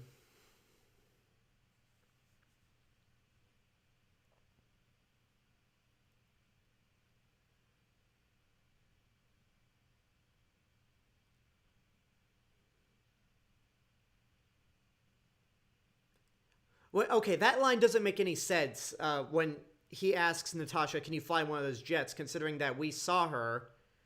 Oh, no, wait, maybe she was just a co-pilot, so maybe she wasn't flying it? Okay, that would make more sense in that case. Yeah, not quite the big moment, but the big, hell yeah, let's get to action moment.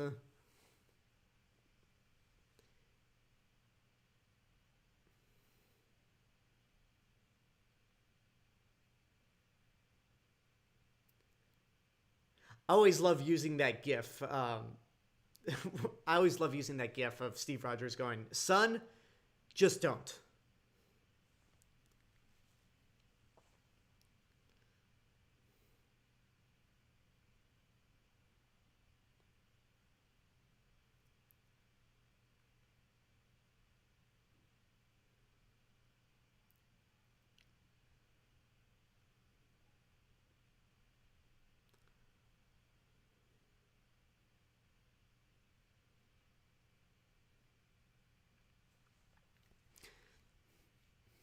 Oh, New York, the big hub of the Marvel Universe.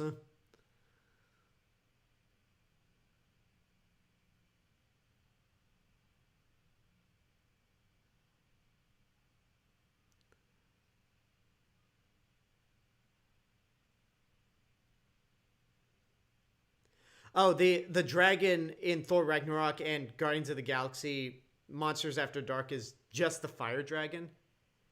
That's not too original of a name, but I mean it's very very straight to the point.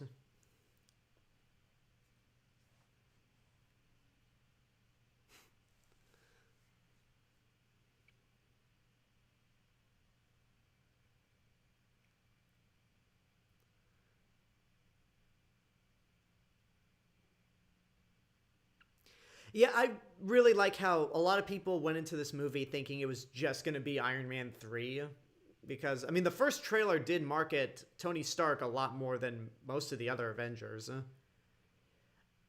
And he was the most popular character in the franchise at the time. And I'm so glad it didn't turn out that way. Like everyone gets enough equal time.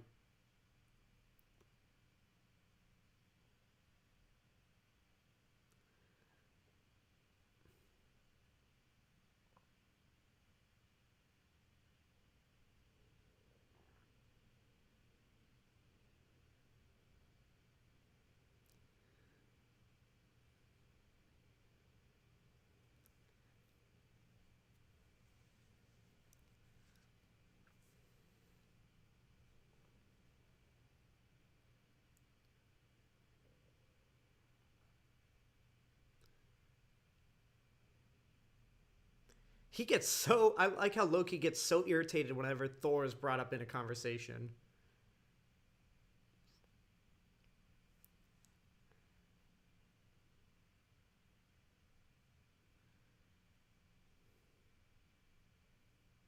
Okay, right there, that photograph behind Tony Stark.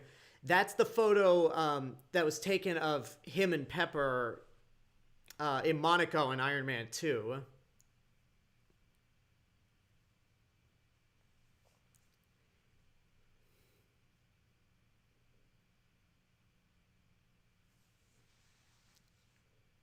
He said it. He said the word.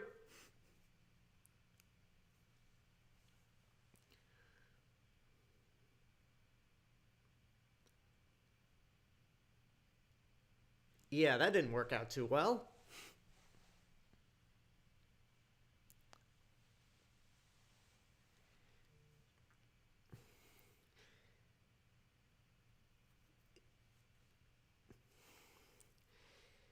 Yeah, that didn't.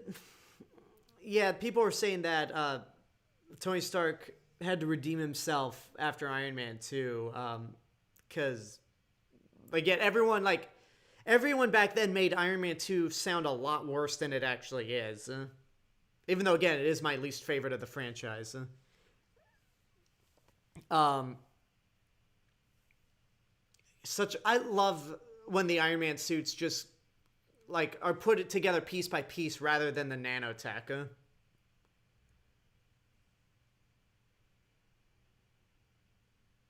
That's a great moment where Tony Stark finally acknowledges Coulson by his first name.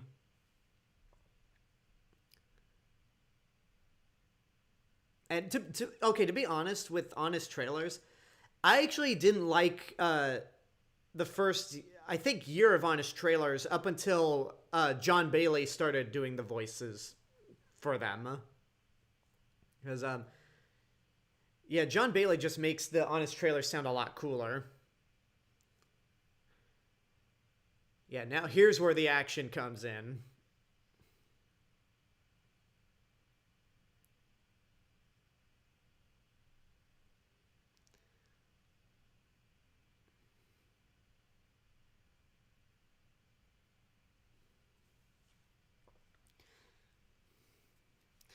Apparently those Chitauri love shooting up cars.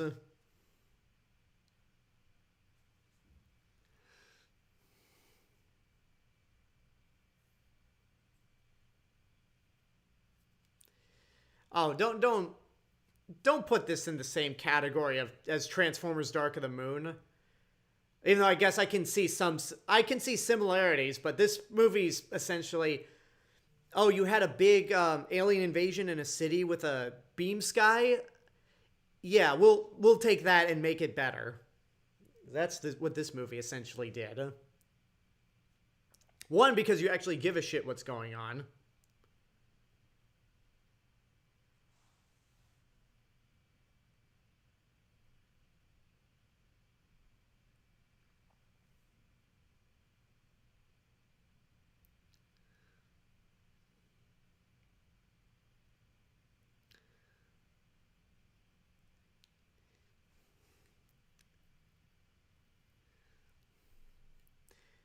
Yeah, there was a really long period of time where one of the biggest cliches in blockbuster movies were the sky beams. Like Transformers: Dark of the Moon, this movie, Suicide Squad, Ghostbusters, Josh Trank's Fantastic Four. Yeah, go back to the question. Well, actually, we'll get to it later. It's about the whole idea of why didn't Nick Fury call Carol Danvers for this incident?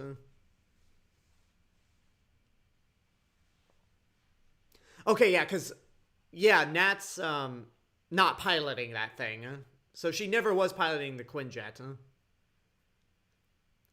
Like, I guess the seat that she's sitting in, although you can't really call this the Quinjet, can you? Like, it's just more of a shield. It's just more of a shield hover jet. And the Quinjet didn't really come in until Age of Ultron, but I guess the seat that she's sitting in is like the weapon systems operator.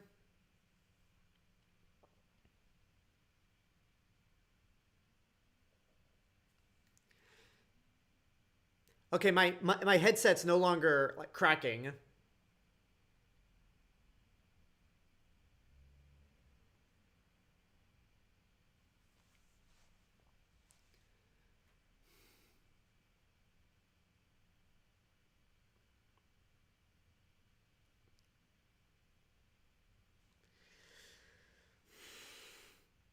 There's the giant behemoth.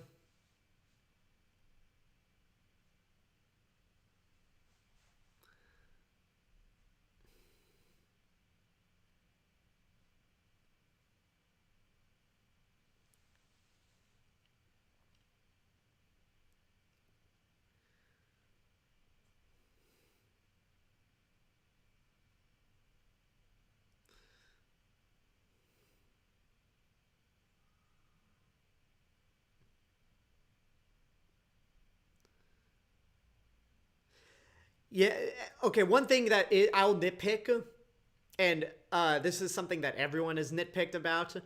It is weird seeing all the Avengers communicate with each other as they're in different parts of New York City, but none of them are wearing little earpieces. Which is something that Age of Ultron fixed. Like, if you watch Age of Ultron, everyone's wearing earpieces.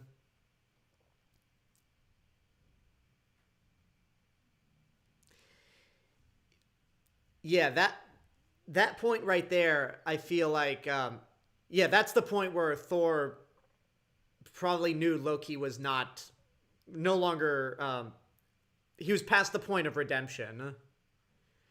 Yeah, Loki's just gonna be the god of mischief, and there's nothing Thor can do about it now.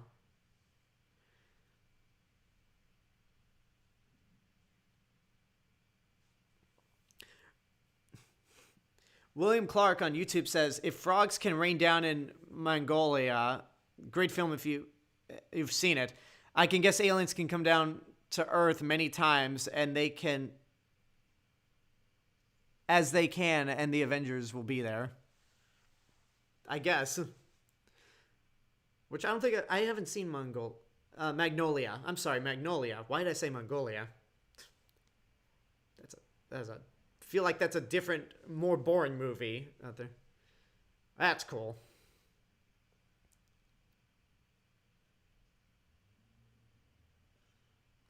Yeah, these Chitauri really do love blowing up cars and buses.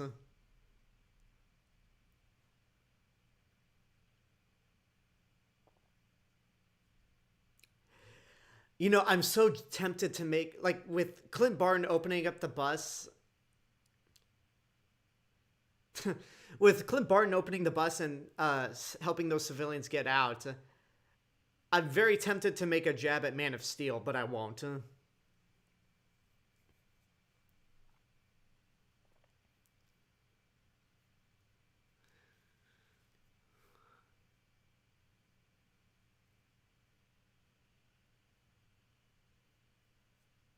Oh, isn't that officer there? Isn't he in Agent Carter? Not that guy, but the other one. Isn't that actor in Agent Carter?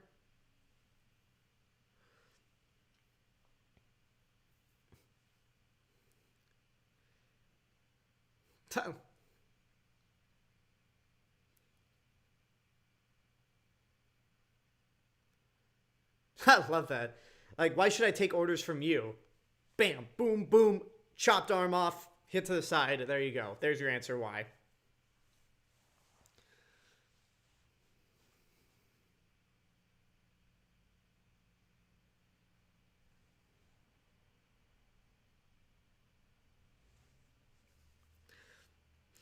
James Bond 007 says, "This film and The Winter Soldier feature my two favorite appearances of Nick Fury in the MCU."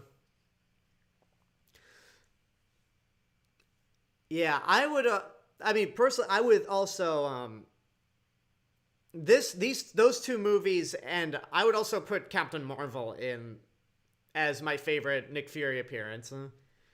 Mainly because we get to see a younger side of Nick Fury that we aren't familiar with.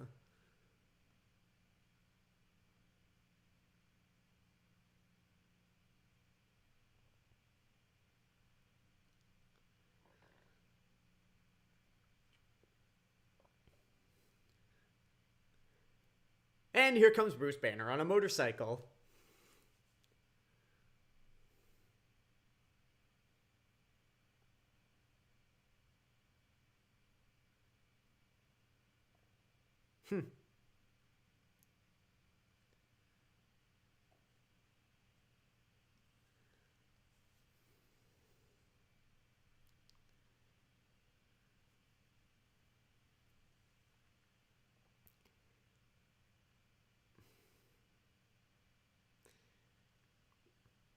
Here comes the big moment.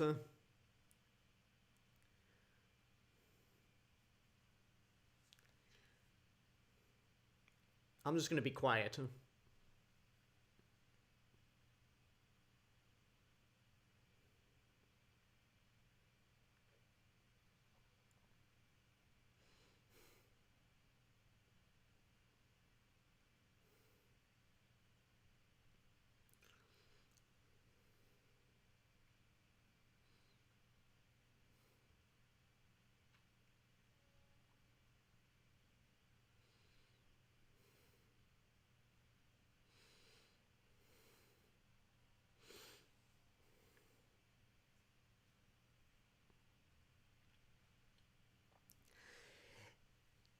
Man, Infinity War and Endgame may have ramped up those moments, but the first time's always special. Such a great moment. And that moment right there, it's like they're officially a team the second Tony Stark says, "Call it, Captain."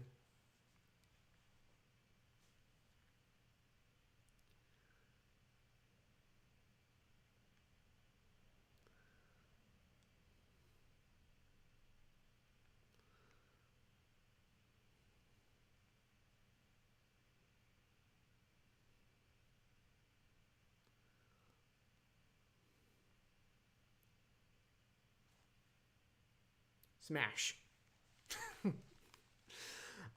So, okay, here's the reason why, like, you can't really question why Nick Fury didn't call Carol Danvers in this situation.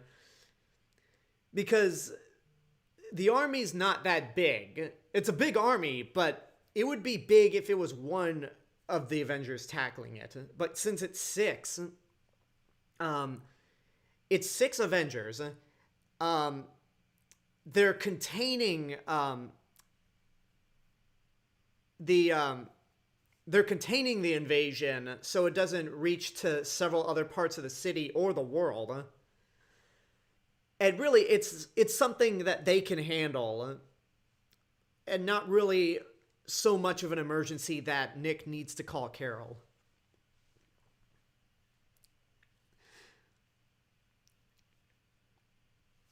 So yeah, Carol Danvers was not needed for this, the Battle of New York. I love this moment. Doesn't even need to look, just...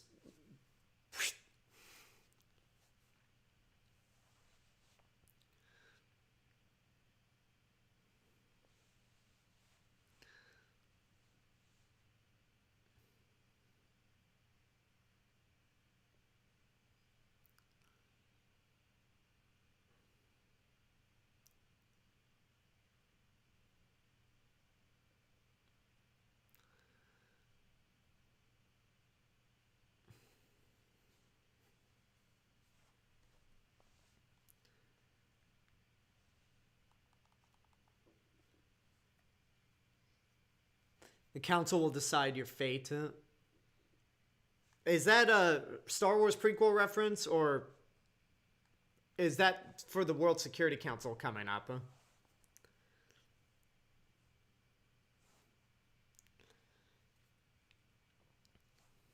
Also, I feel like another reason that Nick Fury didn't call Carol is because you wouldn't know how long it would take for her to get to Earth.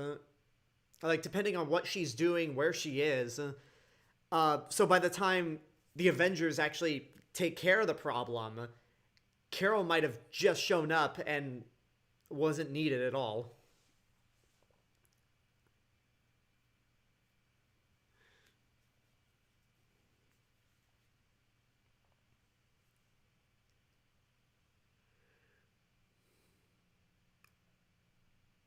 She's not certain about this.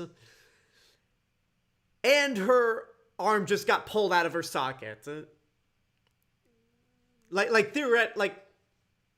It's a comic book movie, so I can let go of real world physics, but given that she's not a super soldier or a god, that speeder coming as fast as it did, her arm should have just been ripped out.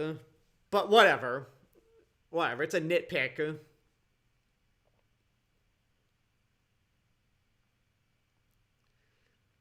Yeah, this moment really was like, shit, they are pulling this off. Like, they promised a build up to an Avengers movie, and not only are they actually doing it, but it's so much better than I could have ever imagined it to be. Although it would get better in future movies, but yeah, I feel like this whole, like, long shot of the Avengers kicking ass really was yeah, we made the Avengers, we built up to it, and it's happening.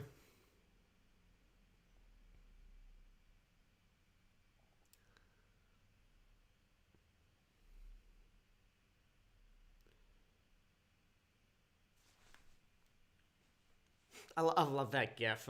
I also love the edited version of that GIF where it's Hulk punching Donald Trump out of frame, which really most sane people would want to do.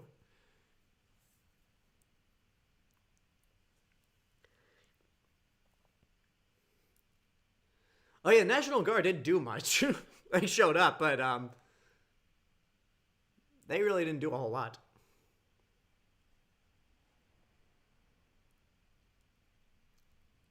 Okay, here comes something that I actually don't like about Joss Whedon's Avengers movies. And you could say it's a nitpick as well, but I hate how in the final battle, Steve Rogers basically has to fight with like some reason Joss Whedon finds ways to get Steve Rogers out of the helmet for the big final battle, even though it's the last half of this fight in this movie. But in all of Age of Ultron, there's no real reason for him to be fighting without the helmet, especially considering that in every other Avengers movie, or every other movie that Steve Rogers is in, whenever he's fighting, he always has the helmet on. With the exception of Infinity War, because he's abandoned the Captain America name. That is a straight up, like, Samuel L. Jackson moment right there.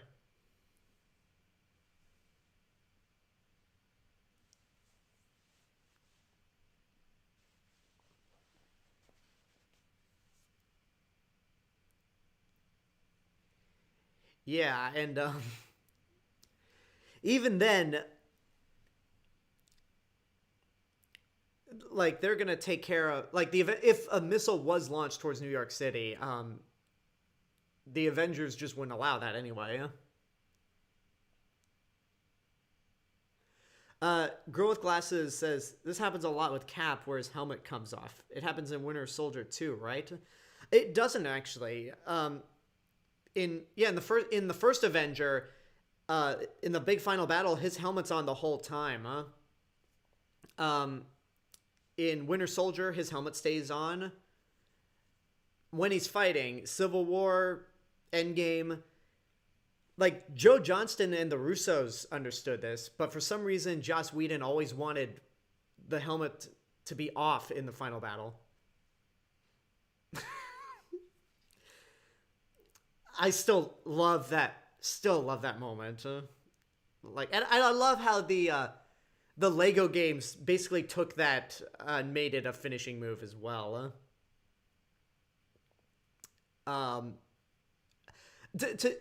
As a testament to how, like, great this movie is, even for people that don't really like comic book movies. My mom doesn't watch comic book movies. She doesn't like the genre entirely. And when she saw this movie, like, I saw this for the first time she saw this movie was probably my third time seeing it. And that moment where Hulk is just slamming Loki down on the ground, like, she laughed hard at that moment. So that's a testament to really how great this movie is, that anyone who's even not a fan of the genre can like it and find something to enjoy.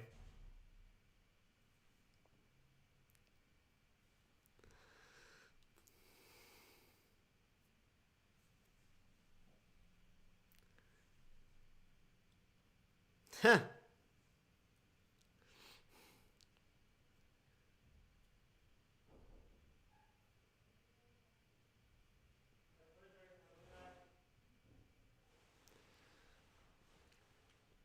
And there's a promo for Southwest Airlines and a shawarma shop. I wonder if that will play in later in this movie once all things are done.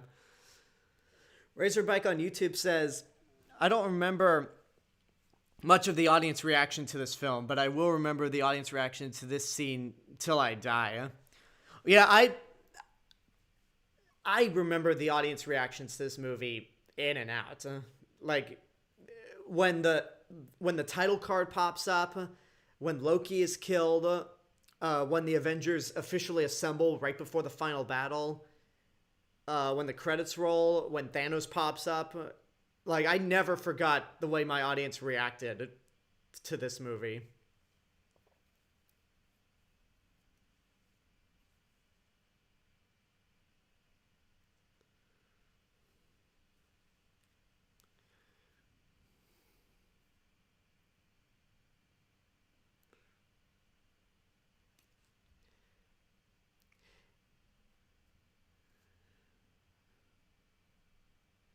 Yeah, apparently, yeah, the World Security Council, you wonder why only one member of this particular Security Council came back in Winter Soldier. Probably because the others, I don't know how the World Security Council works in this universe, but either you get voted out or it works like a Supreme Court.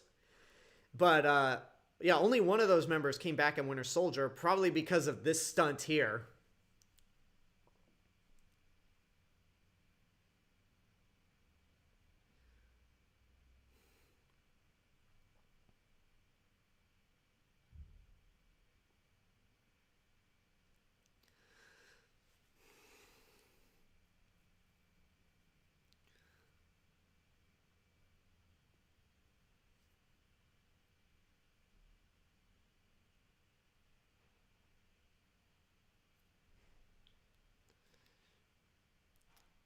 That looks like New York looked far away for Impact being 2 minutes.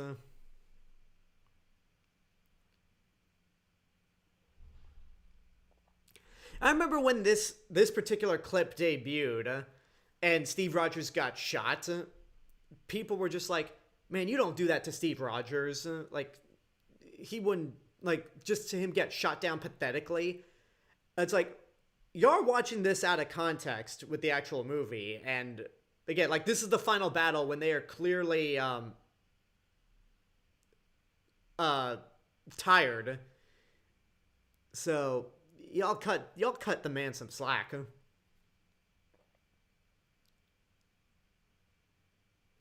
Yeah, right there when Chris Evans does this, like, it's clear that he's supposed to, like, think he's probably was gonna do this, as if he had an earpiece. But again, nobody's wearing an earpiece in this movie.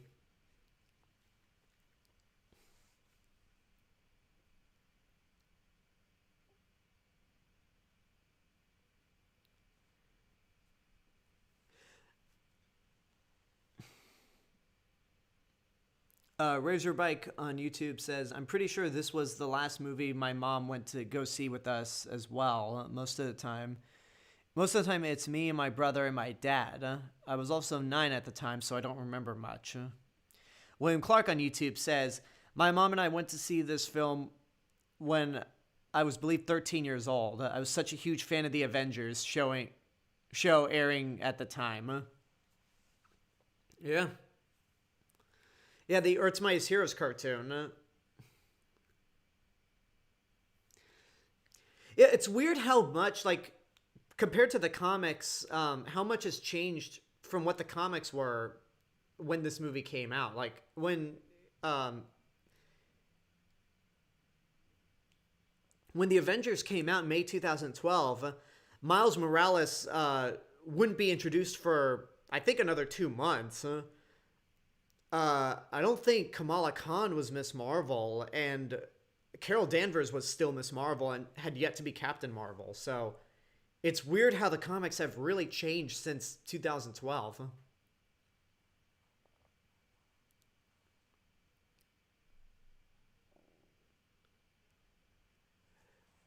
How big is the warhead they launched again? Well, big enough to take out that Trade Federation ship. Because really, that's essentially what it is. If it just made all the Chitauri fall down Phantom Menace style, then pretty massive. Huh?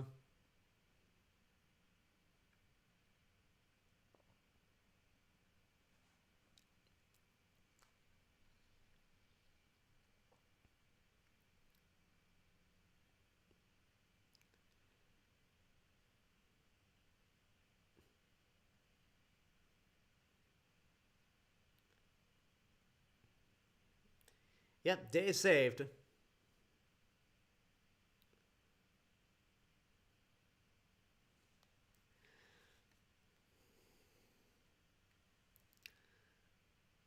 And Hulk to the rescue.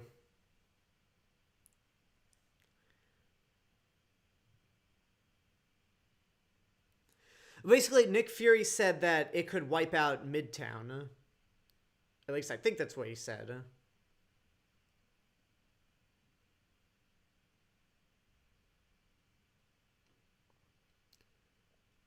Yeah, we know, like, Tony Stark's not dead.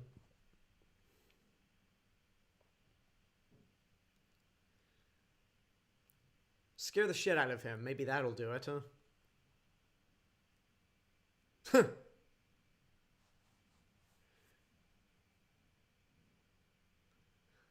Yeah, that really is the best looking Hulk compared to the last two.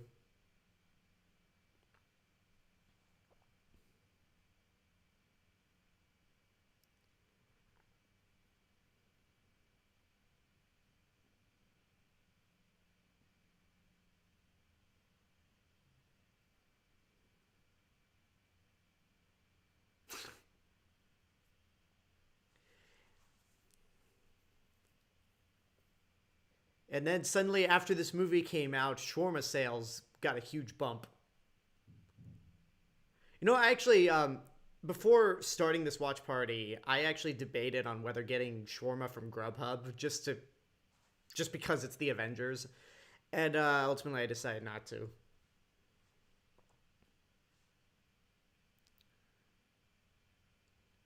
Yeah.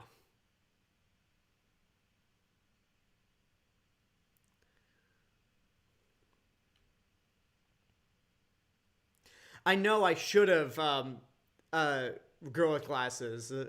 And I really was close to doing it, but I think by the time I ultimately decided on doing it, it was just too close to 6 p.m. Well, okay, I'm amazed. Considering that we see what happens after that scene in Endgame, I'm actually surprised I made it through this entire movie without doing without making a uh oh, there's Stanley. Anyway, I'm surprised I made it this far uh through the entire movie with Captain America in that outfit without making an America's ass joke.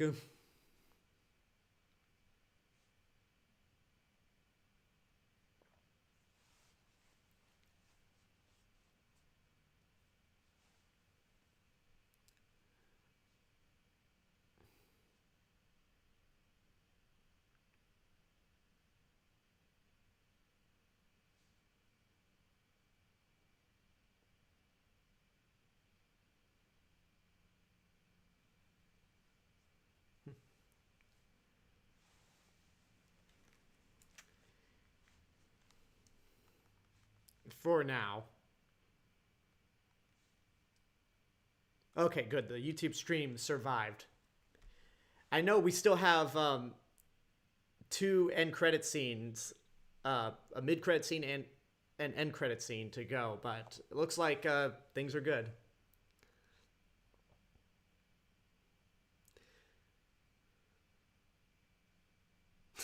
Oh, yeah, never gonna make that America's ass joke.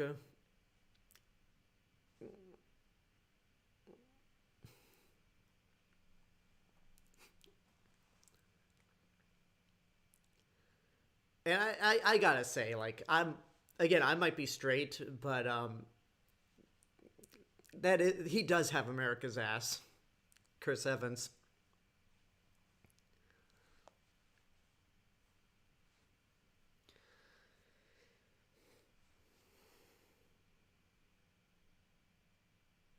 All right, so folks, yeah, we're at the end of the movie, but after we get done with the end credit scene, um, make sure you head over to twitch.tv/real Mr. Robinson, and we're gonna try to raid somebody. Once again, I also want to thank the chat attack for that raid. You guys are awesome. And I guess I have to return the favor at some point.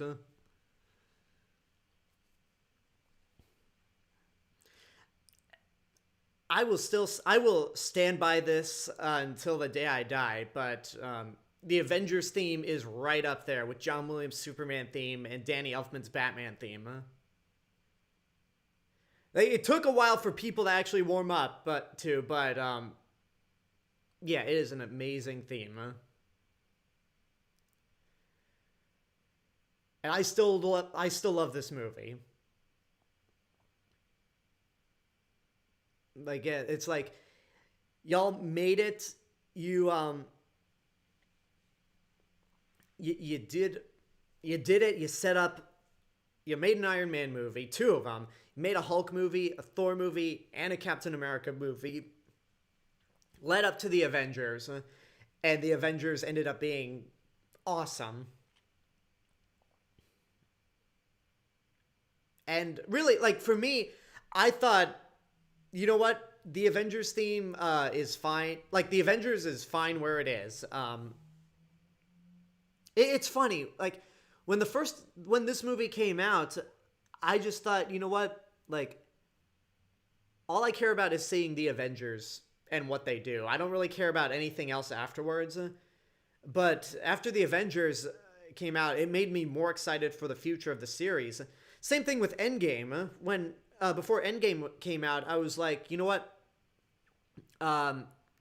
Once Endgame's done, since that's pretty much the big finale to the core Avengers here, then I'm done. But no, I'm more excited to see what they come up with in the future. Like, I'm loving WandaVision, and I can't wait for everything else. Falcon and the Winter Soldier, Doctor Strange, Multiverse of Madness, Spider-Man 3, Miss Marvel, Captain Marvel 2.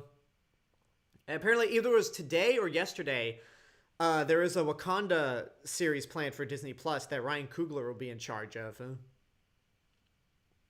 So, the fact that this series has just managed to keep going strong for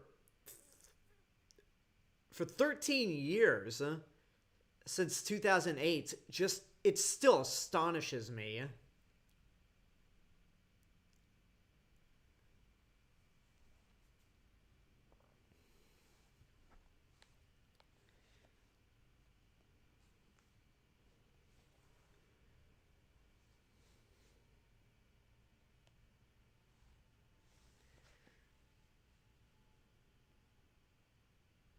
Like, I think this was the moment that made me realize, oh, this series isn't done. They have a lot more to tell.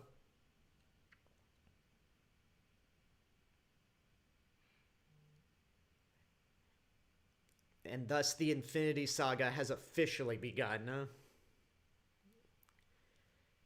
Even though I didn't know who Thanos was when I saw that scene and had to look it up later on. Hey, rest in peace, Chris Cornell. Even though when did he pass away? Because it was a couple of years ago. 2017. Yeah, I don't know how people actually feel about the soundtrack. Not the score, but the actual soundtrack that came with the movie. But to be honest, the soundtrack kind of was the soundtrack to my first year at college. Mainly this song. Let me pull up the soundtrack, actually. Yeah, mainly this song, I'm Alive by Shinedown, and Shake the Ground by Cherry Bomb. Like, those songs pretty much kind of... those songs pretty much embodied my first year at college. Even my entire time at college. Razorbike on YouTube says, man, I still can't believe that Chadwick Boseman is gone, and it's already almost been 6 months as well. I still can't believe he's gone either. Yeah, after this movie came out, I had to research who Thanos was. And it's thanks to this movie that I actually started buying comics. This and The Dark Knight Rises. As much as I don't like The Dark Knight Rises anymore, I ended up buying Captain America, the Winter Soldier story by Ed Brubaker. The Dark Knight, Nightfall, Iron Man Extremis, and Infinity Gauntlet. And yeah, I've been reading those. Basically, I just really got more into comics after the Avengers came out. So yeah, again, folks, thank you all for joining. At batteries at 54%, so I feel a lot better about doing Avengers Endgame and my computer not dying. Anyway, let's we're gonna let these credits play out. I'm gonna go over the rundown on just the basic stuff. Thank you all for joining me. If you're watching this on YouTube, thank you for your continuous support of the channel throughout these years. If you do not follow me on Twitch, that is twitch.tv/RealMrRobinson. I stream every Sunday, Tuesday, Thursday, and Saturday. If you follow me on Twitch, but you are not subscribed to me on YouTube, that is youtube.com/TheRealMrRobinson, where I put up weekly movie reviews and other videos. Tomorrow I will have my review up for Bambi, since it is a Wednesday. Friday, I will have my review up for The Little Things, starring Denzel Washington, Rami Malek, and Jared Leto. And then I will also be watching the Netflix movie with John David Washington and Zendaya. I should have a review for that up this weekend. And in terms of the streaming side, this Thursday will be my watch party for Iron Man 3.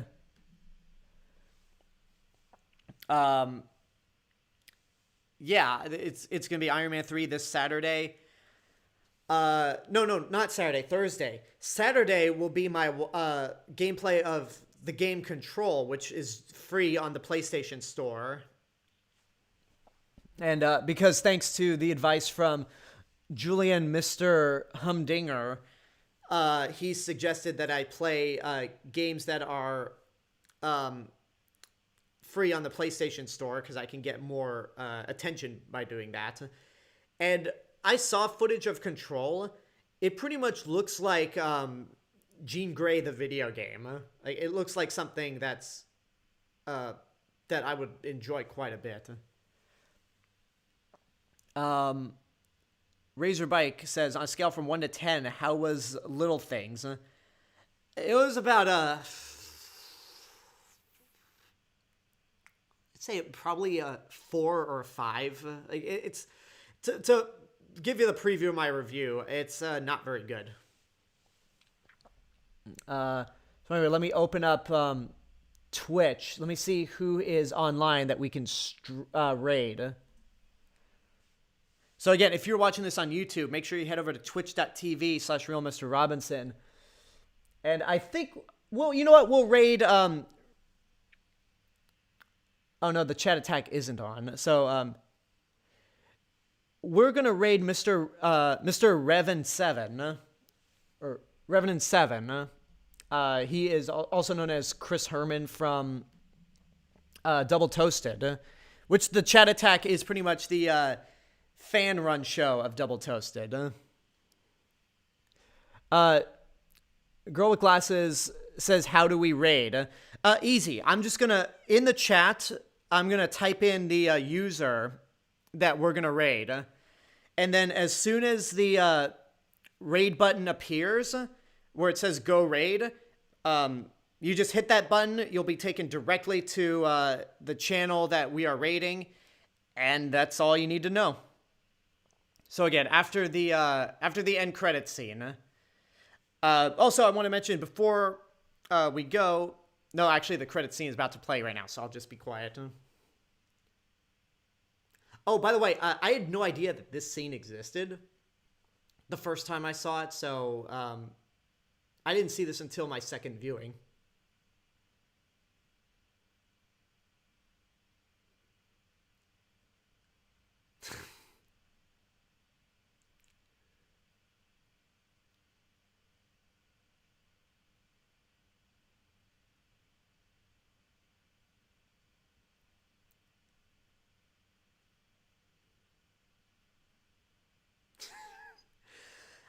It's kind of a pointless scene when you think about it now, but I still like it.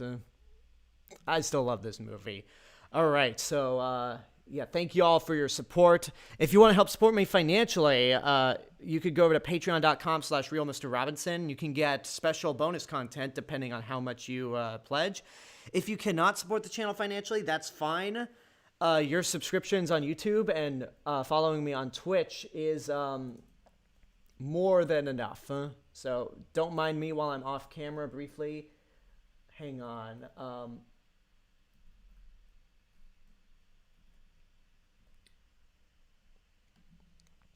Okay. Yeah, the raid is going to start up in 6 seconds. And until next time, this is the real Mr. Robinson telling you there is only one. Have a good night, y'all, and go raid that channel.